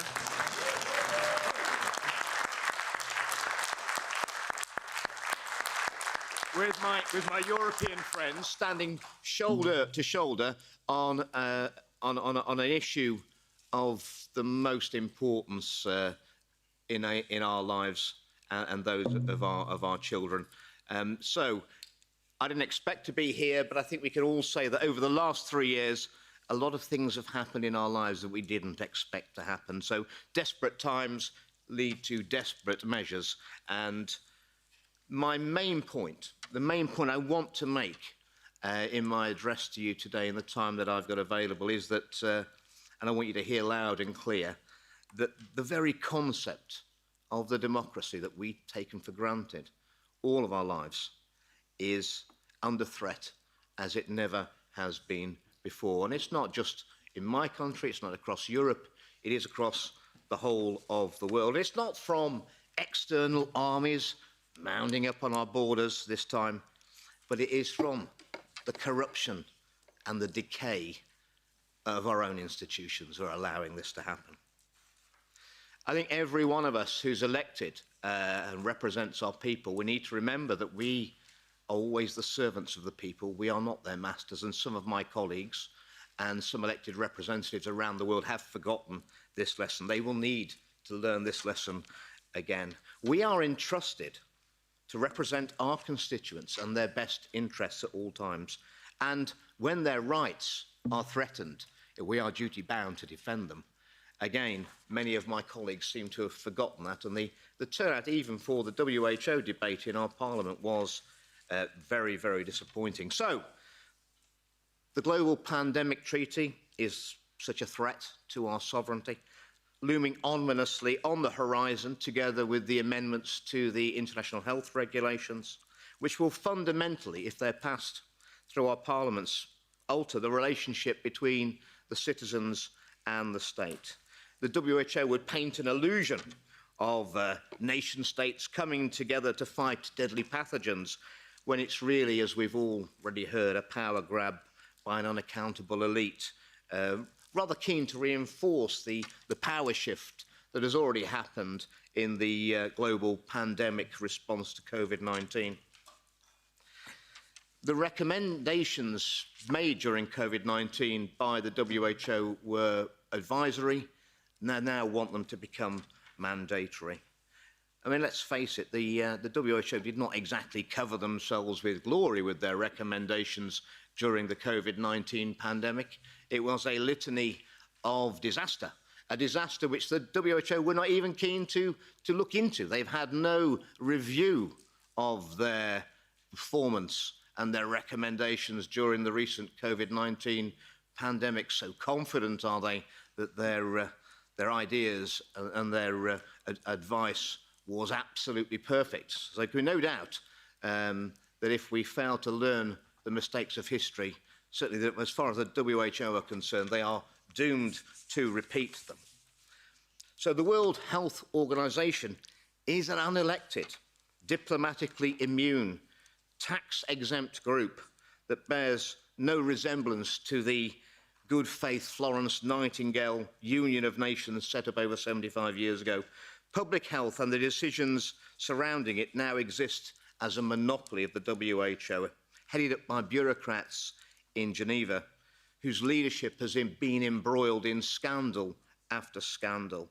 And the majority of the influence on the WHO now is by external entities. And indeed, as has been mentioned, one of the richest men in the world has a massive influence over the WHO. Indeed, I think 84% of all the funding of the WHO now is by external commercial sources, with an ability to direct the area that your generous donations to the WHO will send their policies. So it's basically pay to play. If you have enough money, you can influence the WHO. Not exactly the people I'd like to be deciding in the future whether my constituents are locked into their houses, whether they can see their relatives, if they have to wear masks, and if they have to take mandatory medication. I would say the least qualified people in the world to make those decisions. And any parliament that decides to abdicate its responsibilities to its constituents does not deserve the name of being a parliament and does not deserve a seat in any elected assembly. We have no right to relinquish our sovereignty, the sovereignty of our nations, because it's not mine to give away. It's not any of us to give away. Sovereignty always belongs to the people, and every election should be returned back to the people, where they will again decide who they allow to represent them for the next parliamentary period. Forests can be grown for 1,000 years, but could be chopped down in a few weeks, and the same is with our democracy. I've actually been shocked, and I think people in the UK have come to take our democracy and freedoms as a right, an entitlement, that's something that would never be taken away. But I'm equally shocked that those in Europe who have suffered under tyranny in living memory would, again, perhaps acquiesce to that position again without resistance.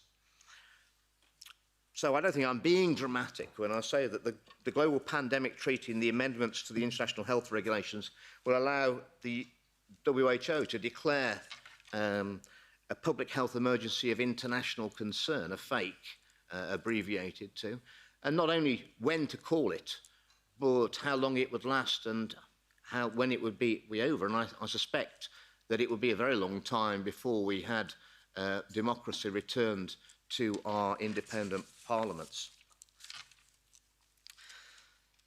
I call on every elected representative around the world to resist these WHO power grabs.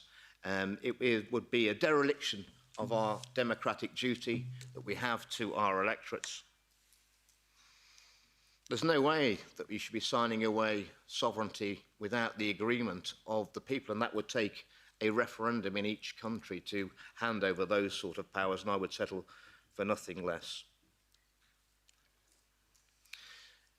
I will end with a quote from America, which I think, since we've had Dr. McCullough on, I think is quite apt. It said that when the people are scared of the politicians, that is tyranny. But when the politicians are scared of the people, that's democracy. Ladies and gentlemen, we need to get to the latter, and we need to get there quickly. We're in dangerous times.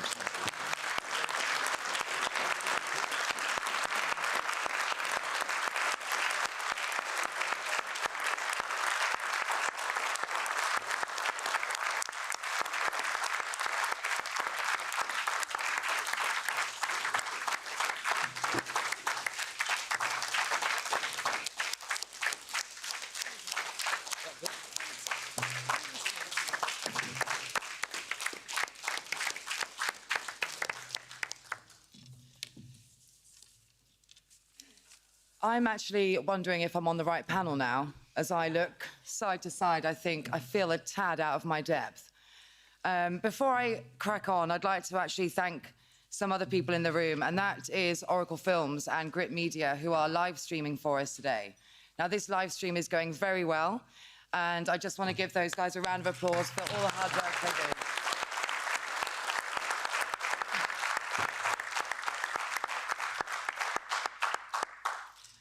I am delighted to have the opportunity to speak here today. So firstly, thank you to the members of the European Parliament for welcoming us, and thank you to the citizens for your determination and perseverance, and for being the reason that we're all here today. My name's Fiona Hine, and I'm a campaigner and activist from the United Kingdom. I've dedicated the last 3 years of my life to the fight for truth, justice, and freedom. I'm going to warn you, I'm probably worse than you, Vicky, so I get a tad emotional as well. Yeah, thank you. I never thought that I'd have the privilege to be speaking here today, and I'm honoured to be speaking alongside some of the strongest dissenting voices we have seen in the past 3 years. I'm also delighted to be here next to British MP Mr. Andrew Bridgen, who I've had the pleasure of working with, who's spoken at my rallies, and he is the only MP in the UK Parliament that's brave enough to stand with the people. I have a question, though. Are you scared of me? I would never admit it if I was. Exactly. I'll talk about a few things that all of you know. But from 2020, for 2 years, we all suffered draconian measures based on unscientific and fictional modelling. These measures were enforced by a tyrannical government that repeatedly claimed to be following the science. I think we can all agree they did not. They created a science designed to fit a narrative, while these unscientific measures, restrictions, and mandates were forced upon us. During this time, it was not easy to be a dissenting voice. Most of us were censored, silenced, and cancelled, but some of us were arrested, charged, and convicted for exercising our human right to peacefully protest against these cruel and harmful measures. We were isolated, terrorised, and oppressed, and this was their new normal.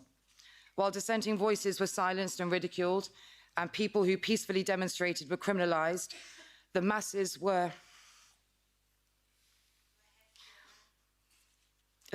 coerced and manipulated through the use of behavioural science, fear-mongering, and wartime propaganda. They were forced into taking an experimental vaccine, and this is their new normal. Most recently, I have run a 6-month-long campaign that gave a voice to the COVID vaccine injured and bereaved. Oh, sorry.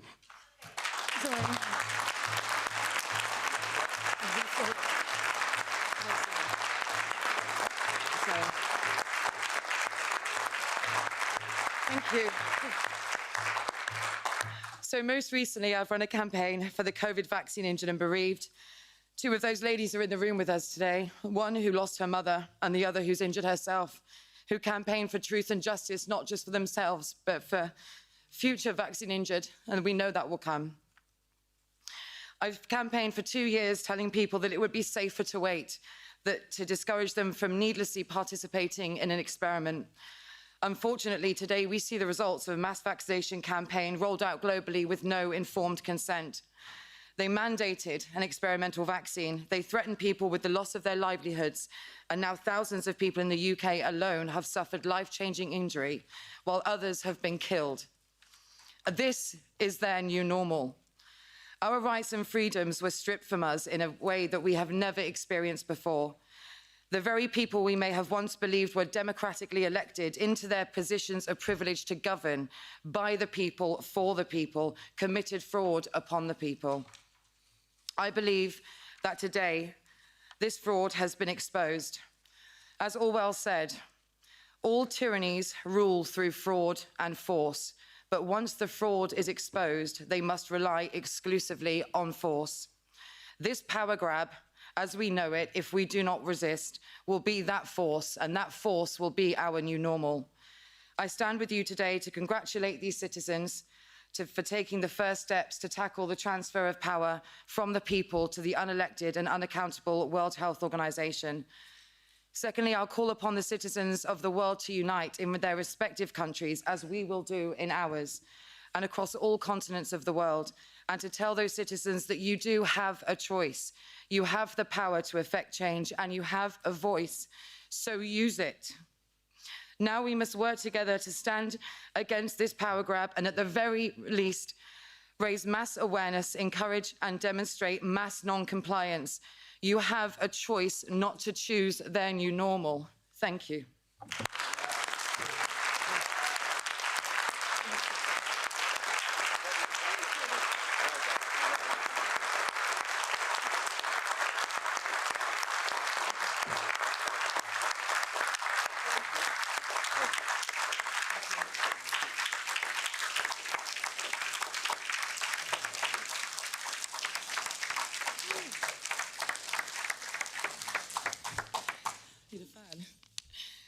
Okay, again, all being well, we do have another message from financial analyst, I believe, Mr. David E. Martin, again from the USA. To thank the members of the European Union Parliament. I am delighted to thank the members of the European Union Parliament, all of the people who have been calling for justice across Europe, and most importantly, the ECI coming together at this very important time to make sure that we take a step forward for humanity in the face of something that we need to put in a historical context. Most of you forget, but in 2000, in August of 2000, the United States Food and Drug Administration approved Bayer's ciprofloxacin drug for inhalation anthrax, a full year before anthrax was released by the Department of Defense in the United States, ultimately harming and killing people and creating a demand for a drug that 1 year earlier had been approved for a condition that had never been seen on Earth. We had not had inhalation anthrax, but the FDA approved it a year in advance.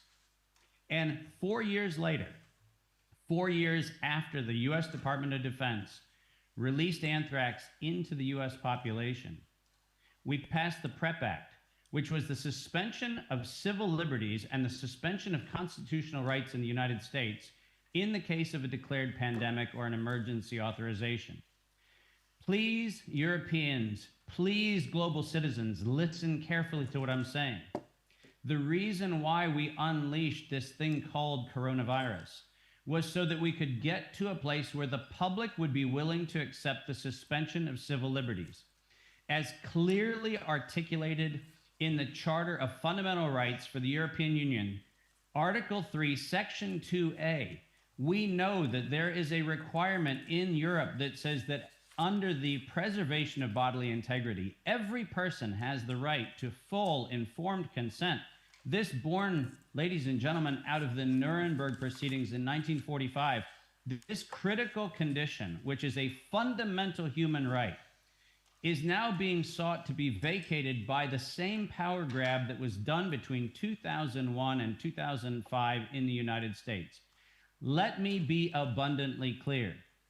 The ECI initiative is so critical because had US citizens stood up in 2002, 3, and 4, we would have been able to block the conditions that gave rise to the current pandemic. There would have been no emergency use. There would have been no compulsory medical countermeasure, and there would have been no reason for a pandemic to unleash terror across the population had we taken our voices seriously then. This is now your time.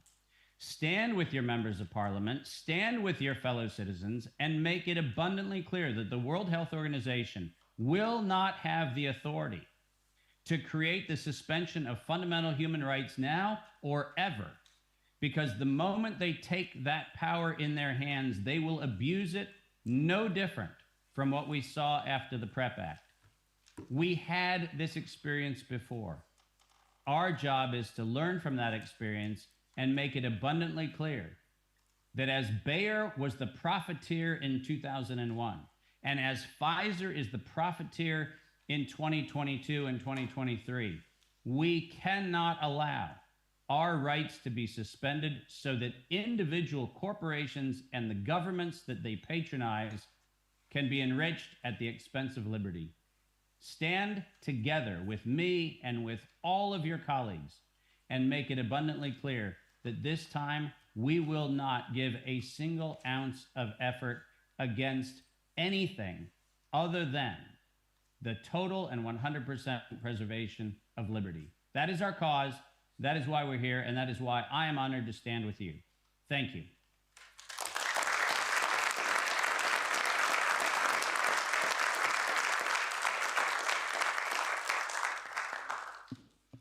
Thanks, Fiona. Hello, my name is Gerald Hauser. I am a member of the Austrian Parliament and I represent the Freedom Party of Austria, the FPÖ. Together with Dr. Hannes Strasser, I wrote 2 bestsellers concerning the treatment of corona and the terrible corona policy in Austria. In Austria, we, the FPÖ, are the only party that challenged the corona policy of our government. For 3 years, we have argued that early medical treatment of corona patients, our Plan B, would have been a better approach.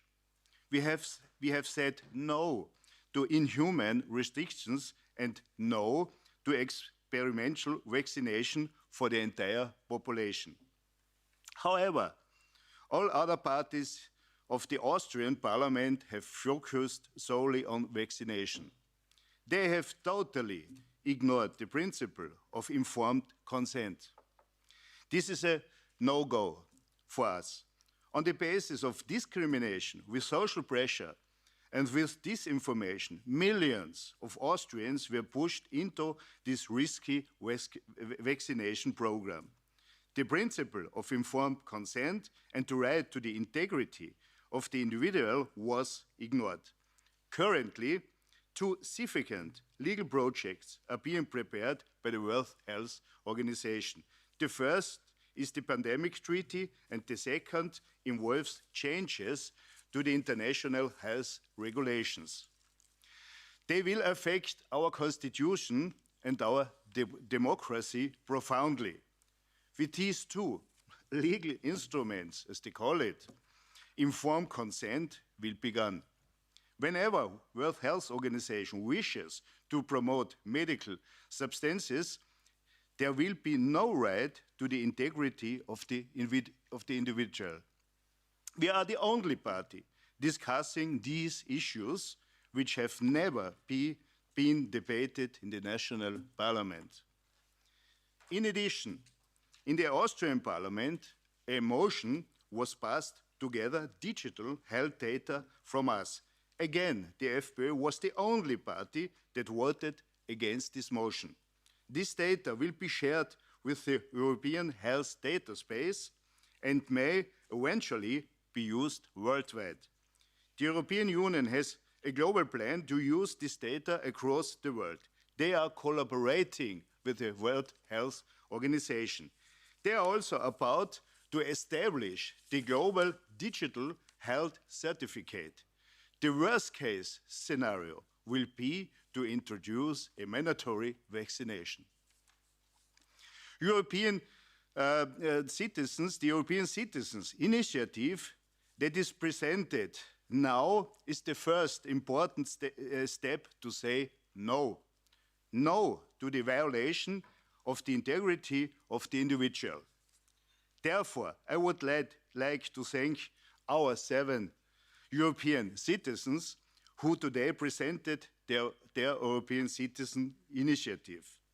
We must send out a very strong signal to the world to protect ourselves and our liberties. Let's sign this initiative. Many thanks to all.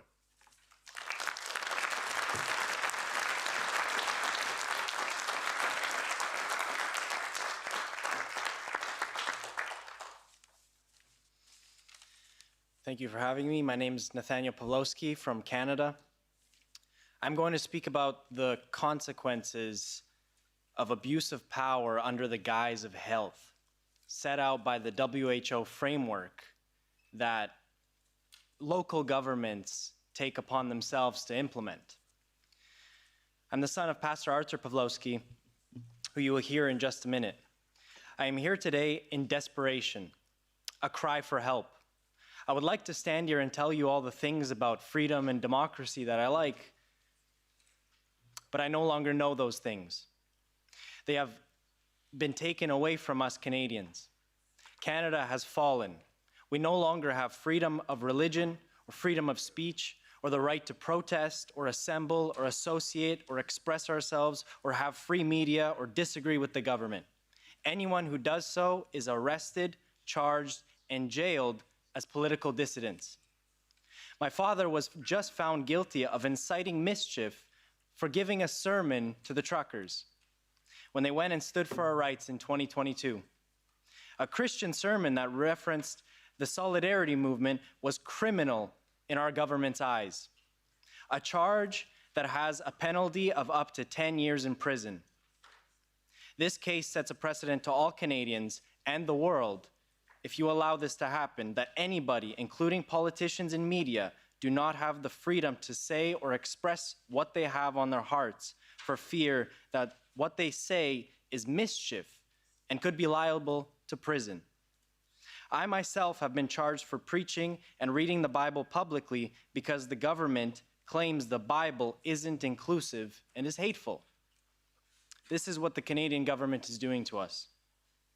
In my father's case, the Crown prosecutor, and I believe in naming names because our oppressors do not get to get away with this without being named and shamed.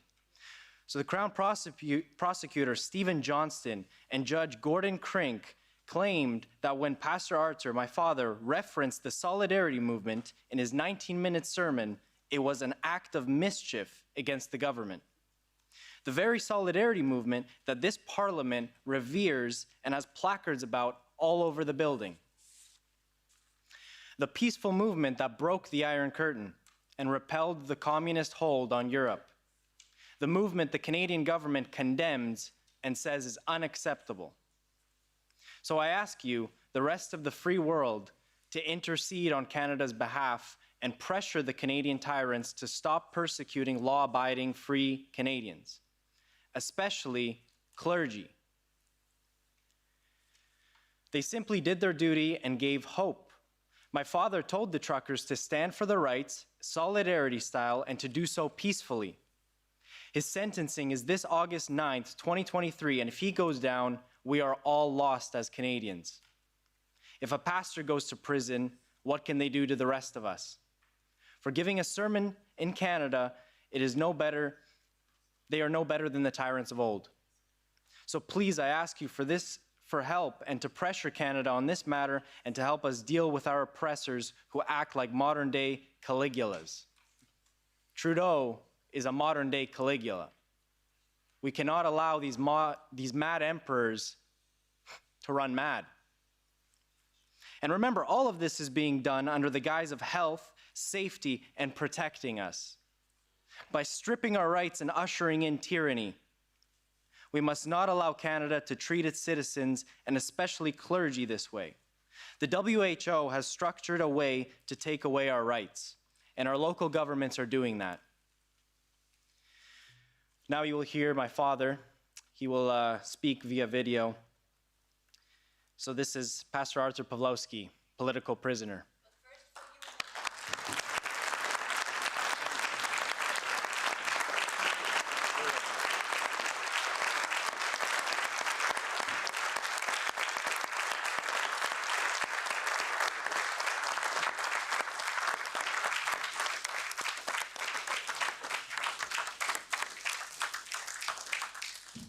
I am Artur Pawlowski, born behind the Iron Curtain in Poland, crushed by the iron fist of oppression. The armed forces now rule in Poland with martial law and the threat of execution for those who break it. The horrors inflicted by unchecked despotism have burned their mark into my memory. The December of 1981, when martial law turned our cities into shadows. The biting winters, when the quest for bread met with empty shelves. The silenced voices of cutting forest. These memories led me to vow Never again. Never again would I bow to tyranny. Never again would I let freedom's voice be muffled. This promise guided me to Canada, a beacon of liberty. You can keep it. I have a court order that says your actions are illegal. Back off. Respect my rights. Freedom is more than a word. It's a measure of our humanity, courage, and determination. It's a cost borne by soldiers, journalists, and volunteers. We are providing necessity. When the shadow of tyranny found me again, denying me the right to serve the needy, disregarding its own rules, I remembered, never again. After receiving new enforcement powers for public gatherings Thursday, Calgary police have arrested Arthur and David Pavlovsky. Get out of this property. Immediately get out. Premier of Alberta right now declared that protesting is illegal. So when I opened my church in the protest against the government overreach, I spent 3 days in jail for my crime of opening the church in a free and democratic society. Like a soldier, I've tasted the bitter price of freedom, endured the cold handcuffs and harsh judgment. The soldier stands unflinching, knowing that freedom bears a cost. There is a price to pay. Like a journalist, I've dared to speak truth to power. My voice, not ink, reverberates through Calgary and beyond, fulfilling the duty of free speech. Like a volunteer, I've served my community with deeds, not mere words, knowing that true freedom lies in service to others. St. Augustine, a pillar of our Christian faith, said, hope has two beautiful daughters, anger and courage. Anger at the status quo, and courage to change it.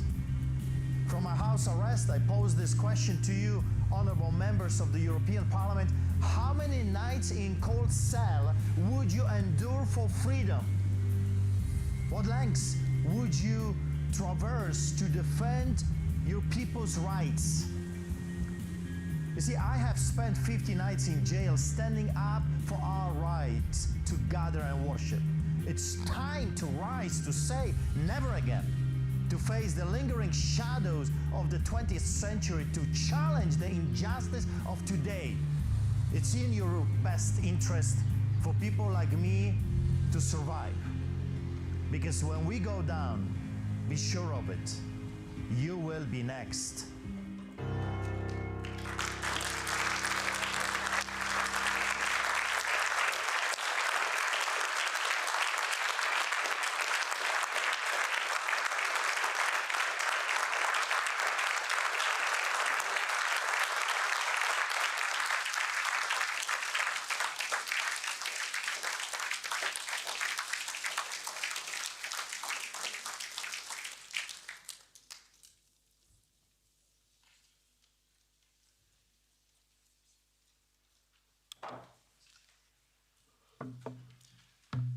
I'm Nick Hudson, chairman of an organization called pandata.org, affectionately known as Panda. It was set up to push back against the travesties of the lockdowns in early 2020 and the general hysteria of the COVID phenomenon. Thank you to the MPs for organizing this. It's a pleasure to be back here. The inane banner, "Nobody is safe until everyone is safe," is doing much harm. Your money is being stolen for the benefit of corrupt companies and their stakeholders, and your freedom and the freedom of your children is being stolen by the effort to centralize this corruption at a global level. I come from Africa, and it suffers the most extreme example of how this fraud is being perpetrated. Africa has many problems. With a median life expectancy just above 60, clearly some of these problems relate to health. But the unrelenting obsession with viral diseases represents a scandalous misallocation of resources. Africa doesn't have lower life expectancy because of viruses. It has lower life expectancy because of poverty and malnutrition. Healthcare workers in Africa are so thinly spread that the average one is responsible for the care of thousands of people. Yet under the COVAX initiative, the African CDC has estimated that tens of billions of dollars needed to be spent vaccinating Africans against COVID. As my colleague Dr. David Bell points out, that wall of money ought to be viewed in the context of the World Health Organization's entire annual budget of $3 billion and the Global Fund's aggregate annual global expenditure on malaria, tuberculosis, and HIV of about $4 billion. The wild lunacy of that ambition is even more vivid when we consider that most Africans have long been immune to COVID owing to prior exposure, and that only a tiny minority of them were at risk in the first place, owing to the very small portion of people in the older age groups in Africa. Trying to pass this madness off as some kind of equity simply won't cut it. And it is a very clear reflection of the sinister turn towards one-size-fits-all policies that the COVID policy response has exemplified, and which constructs such as One Health, global coordination in the name of pandemic preparedness, the WHO treaty, and most importantly, the international health regulation amendments are being weaponized. Before this peak vaccine sycophancy, we had the lockdowns. They were ineffective. They were contradicted by all preceding guidelines, and they were implemented without any sign of a cost-benefit analysis. Even if they worked in developed nations, and most surely they did not, in Africa, they were completely impractical. Attempts to implement them caused immense economic damage. Millions of people were hurled into grinding poverty. Entire cohorts of children had their educational prospects destroyed with absolutely no hope of recovery. The adage that lockdowns were a matter of lives versus the economy was always a completely silly one. Economies mediate life.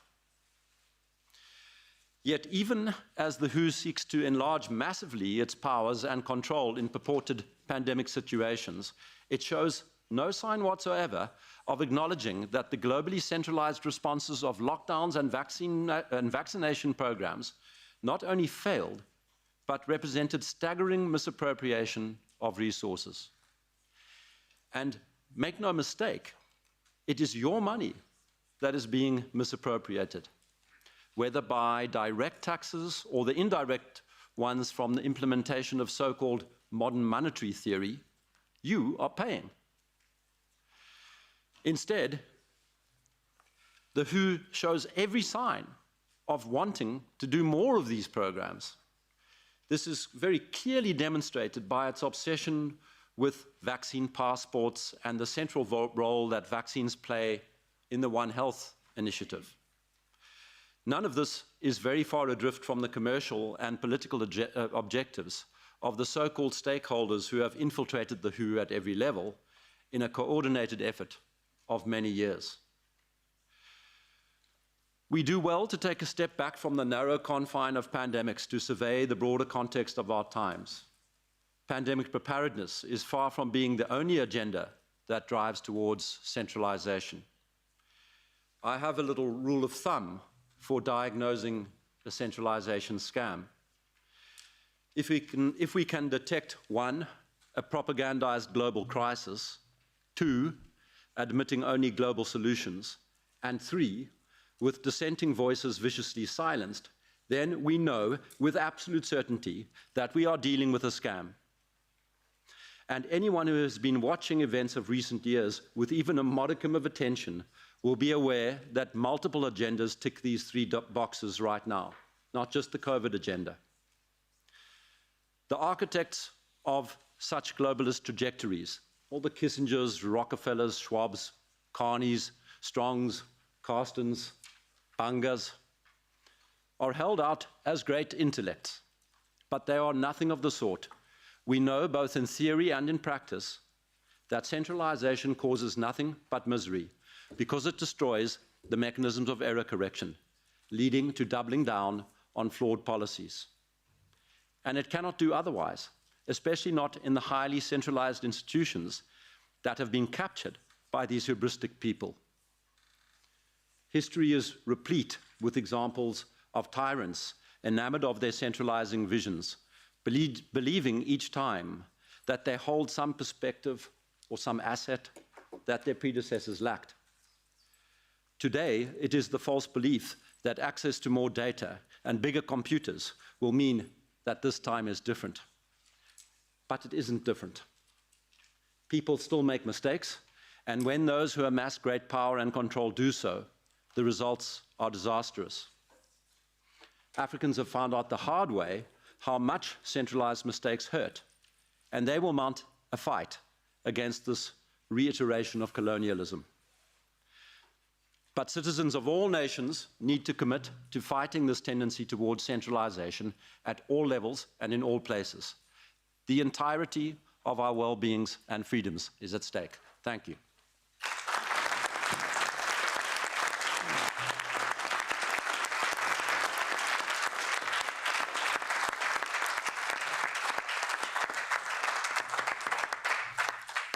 Thank you, everyone. I think we were going to have a Q&A, but I think we might go to the closing because we're rather tight on time. But I just wanted to make a final comment. We've had people travel from all over Europe to be here today. We've had a group come from Ireland, a group come from the UK. I know people from all over Europe have traveled to support you. Now, Nick's come all the way from South Africa just for this event, and we have Nathaniel that's come all the way from Canada. So can we please give a round of applause to the people that have traveled so far to be here today?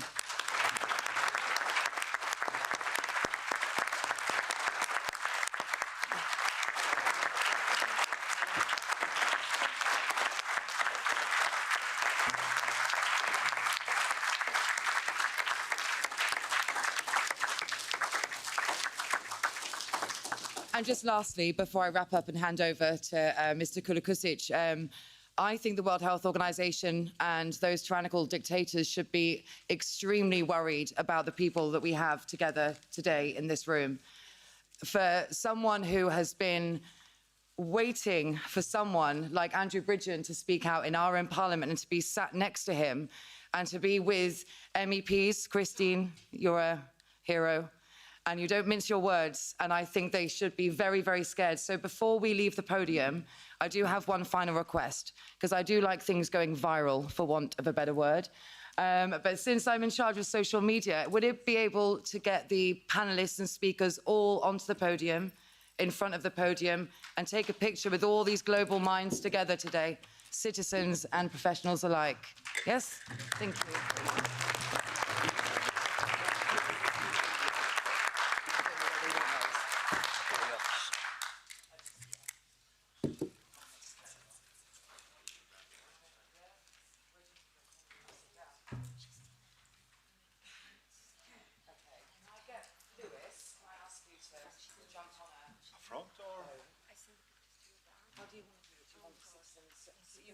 You guys sit down.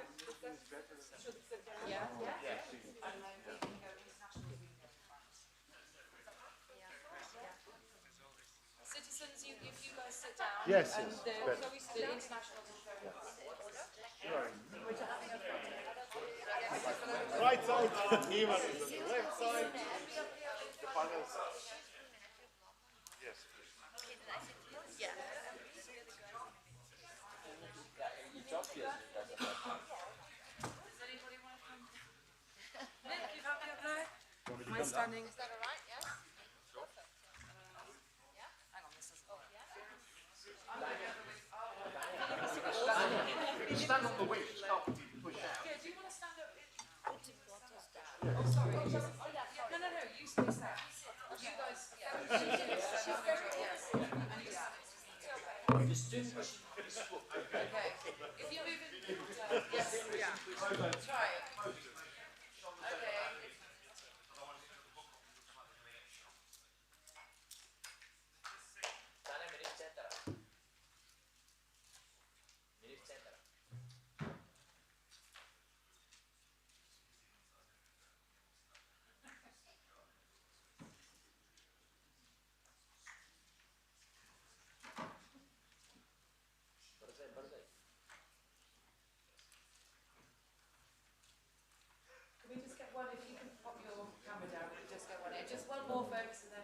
Thank you.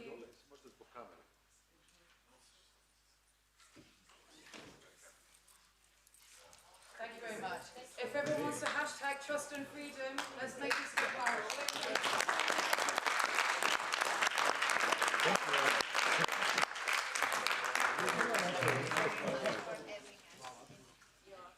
Thank you.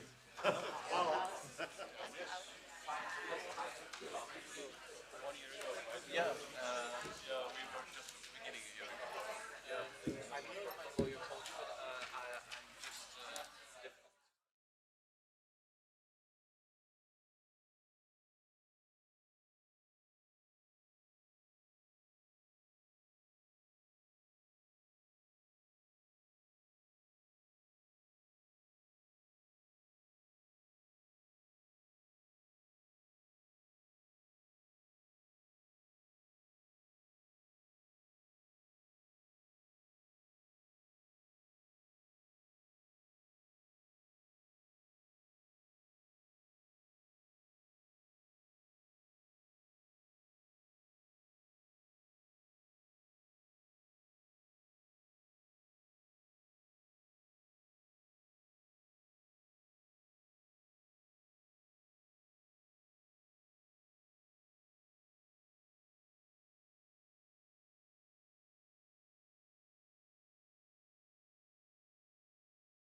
I think what we wanted to do is close because we are realizing that we run a little bit out of time, but there are some requests for questions, I believe.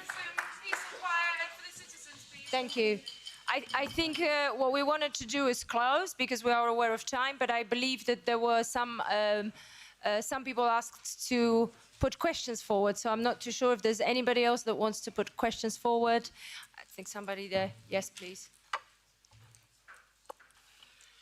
Hello, do you hear me? My name is Michael Saba from United People Foundation.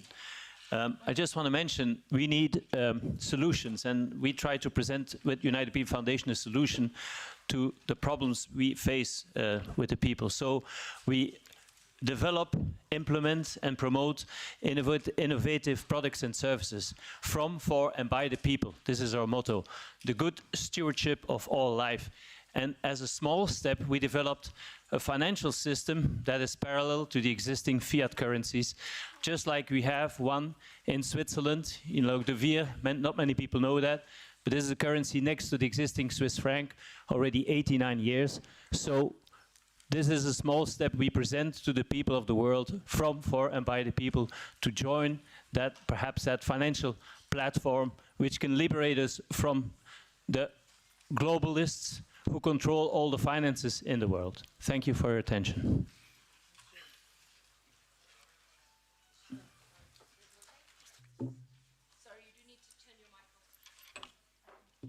There There we go. There we go. Thank you for that.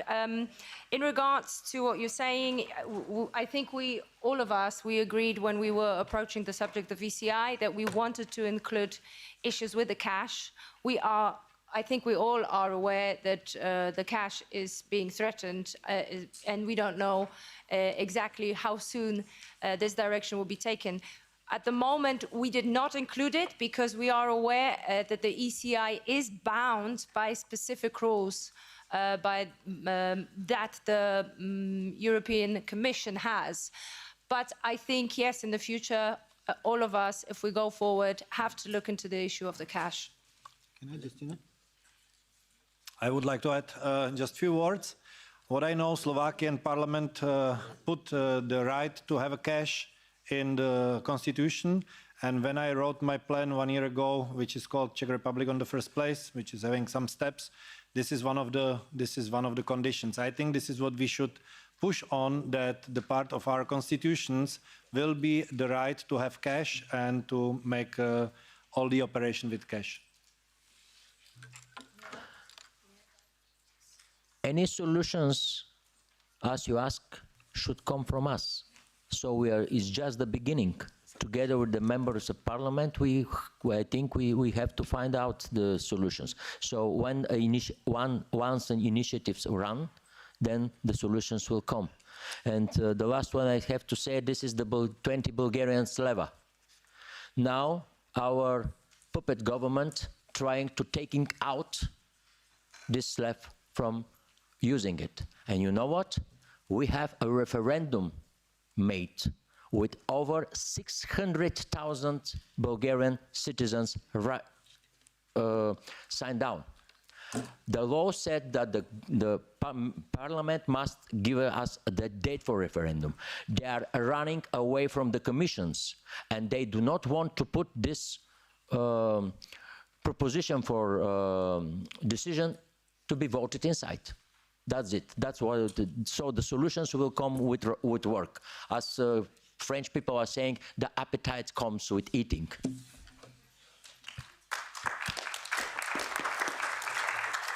Yes, I think in the green shirt. Yeah, sorry. And then the gentleman in the green shirt, and then the one that just stood up, if we could. Hello.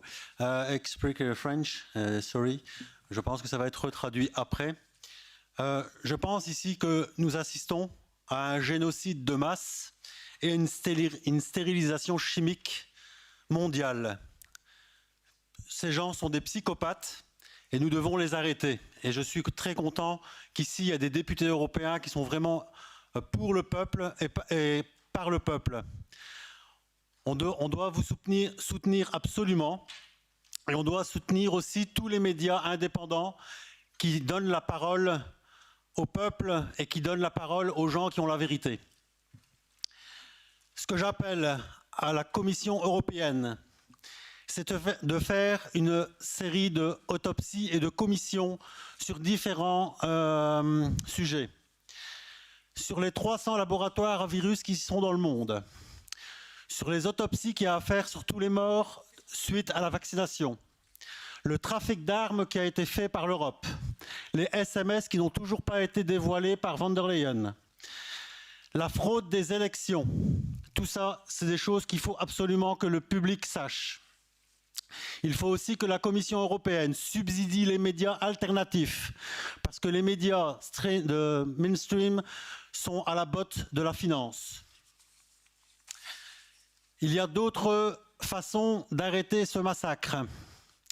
En 1999, la Commission européenne a mis une motion de censure pour simplement une personne qui avait fraudé, qui avait un emploi fictif. Ici, nous sommes devant des millions de morts.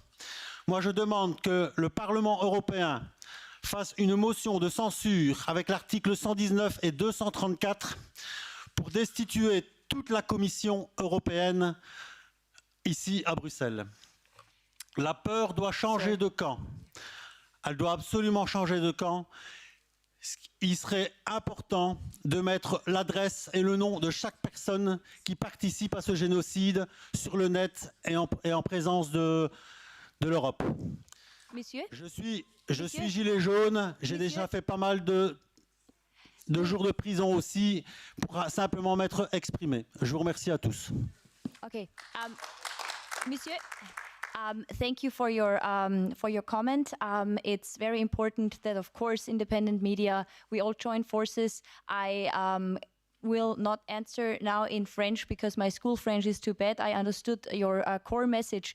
The thing is only that it is now, for now, if you would, and the others who have questions in their minds, would respect that we would love to answer questions regarding the ECI. And because this is now not a public forum that we would love to have more often in the future, where people can bring in their questions, can bring in their initiatives. But for now, as we are running short in time, we would kindly ask you to, if you have a question to the ECI per se, ask those to us. Thank you. Je vous remercie pour votre travail. Merci. Thank you. Sorry, the gentleman in front. My name is Olivier Chassaigne. I'm just a citizen of Europe. It's high time that we coalesce all forces for one important step next year, which is the European elections, the European Parliament elections in June next year.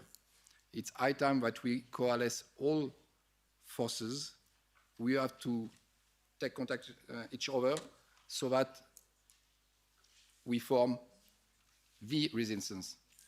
They play on the fragmentation of the dissidents. We should have only one dissident, one resistance. And we are the resistance.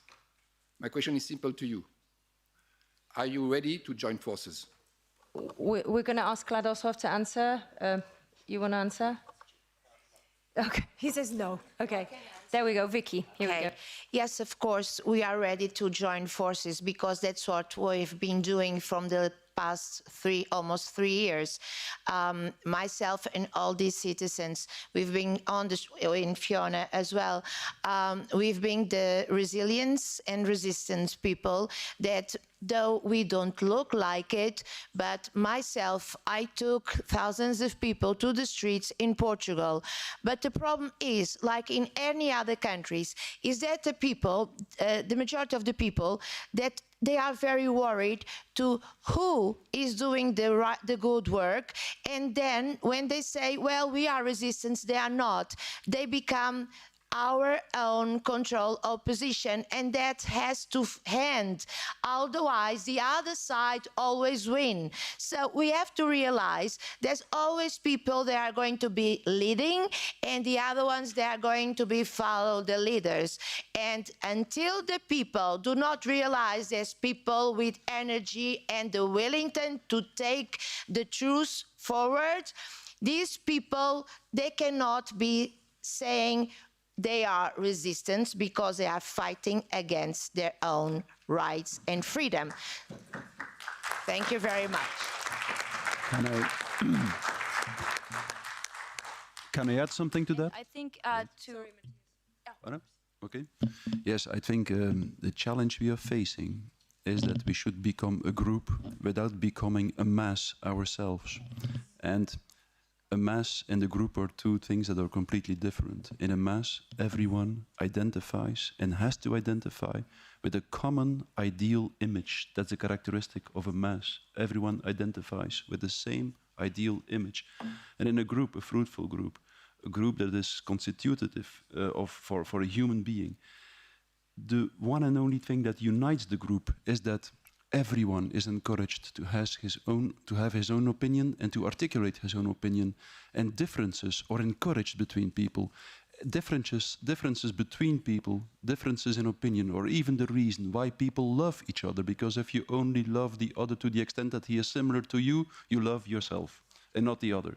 So, but I think that everything will depend on the degree to which we learn to cultivate and to practice the art of sincere speech, because it's sincere speech, resonating speech, that really connects people to each other, from an individual to an individual, and that really constitute a group that does not become a mass. Because if we become a mass, we destroy ourselves. We will become aggressive, and we will be opposed to the other mass, the large mass, and we will be destroyed, inevitably.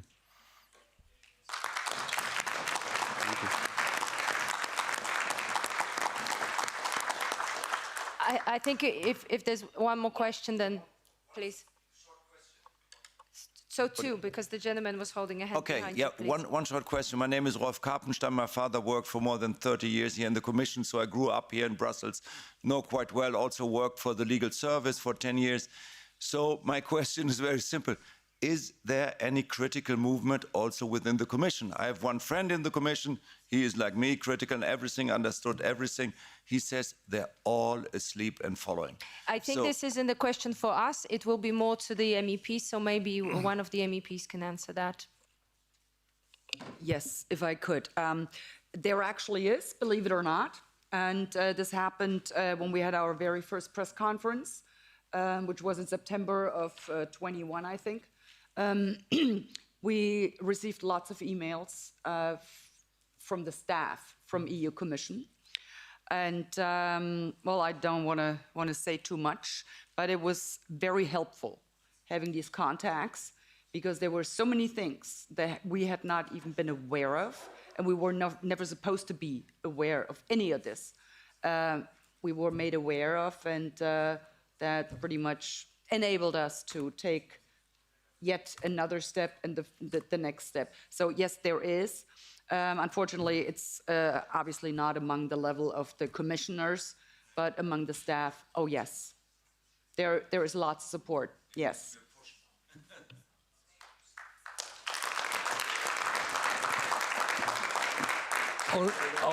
Only a very short comment from my side. I want to take up a word from which I have learned from Philipp Kruse, and I think it's very important. We should, from this day on, now be all ambassadors of the idea we have just been discussing today. It's our duty to spread the word, and we need to address this to all the people in the parliaments all over Europe. I think it's very important that we create this critical group, people who are able and want to discuss this topic from now on. This is our duty, and we will start it today.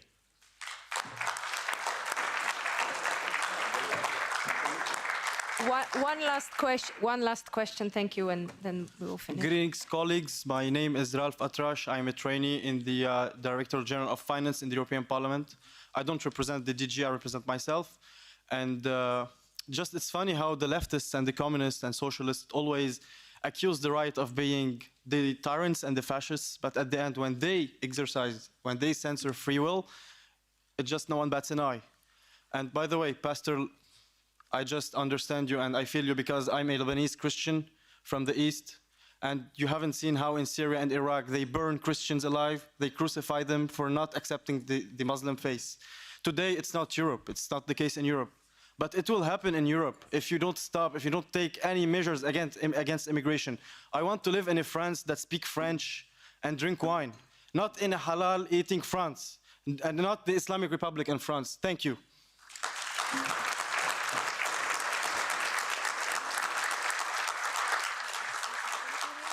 So we hear you, we understand you, and I think what is really important with all the stories, and pointing out again to Pastor Pawlowski, and we have this international group of lawyers that said that they will be in contact with Pastor Arthur Pawlowski and help as best as they can, and we will globally raise more and more awareness. It's tragic what we hear from your country, but also, again, we want to point out that in this critical time, as we already heard, we are all ambassadors for this idea.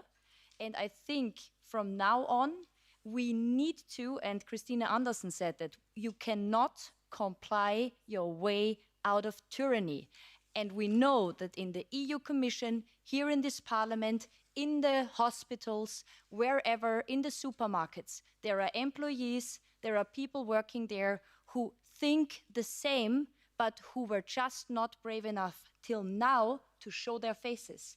And now is the time, if we really reach this critical percentage where we are as a group that respects each other, spread the word, people will be brave enough to speak up themselves.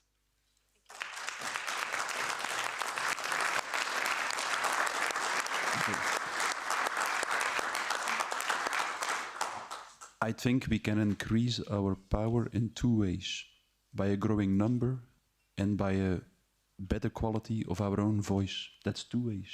And the one option, we cannot be sure that our number will increase, but we can make sure that we talk in a more powerful, a more pure, and an ever more sincere way, I think. So I think we should realize that we don't need too many people to make the system change. We don't need too many people, but we need a pure, resonating, pure and sincere speech. So we have it in our own hands.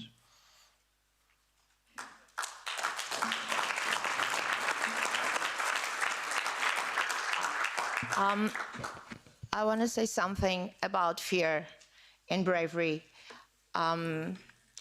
It's because I am afraid of losing my freedom and my human rights that I fight. It's because I'm afraid of do not be able to choose my health decisions and my children and my grandchildren.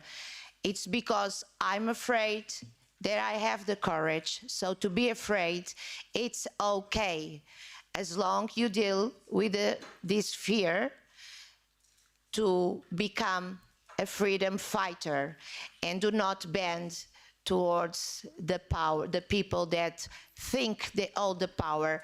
But I want to tell you and everyone, we are much more in numbers than the ones that think they own the world.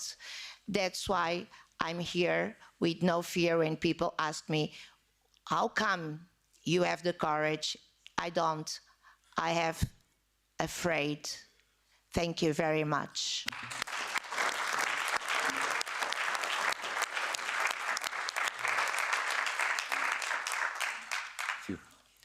And I want to finish for myself this afternoon.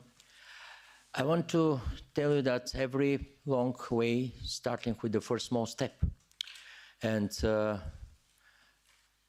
finish with Nikos Kazantzakis' words, I don't want anything, I don't hope for anything, I'm free.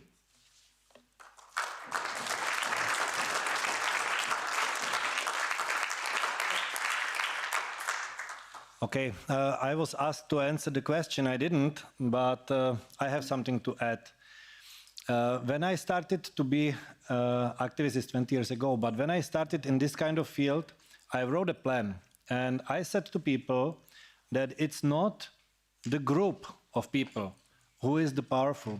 Because if we have a powerful group of people, they always send an agents, the media are always shaming us, and they are always destroying the group. So it's not about the group, it's about the thought. This is why I wrote the thoughts, the plan, and I said to all the people that we have to stand behind the thoughts, behind the minds. This is what is the power.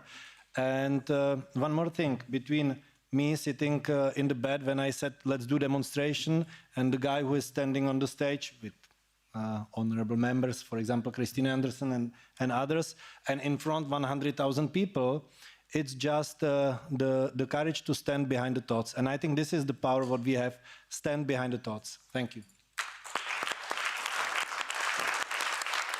Thank you. Thank you so much. And once again, thank you for the MEPs that they gave us this opportunity to be here. And hopefully this will now spread with the hashtag Trust and Freedom. And we know we're already seeing people contacting us via our website and through the media. So really, we would really appreciate for everybody to share that and spread that information about the ECI and what happened here today. Thank you.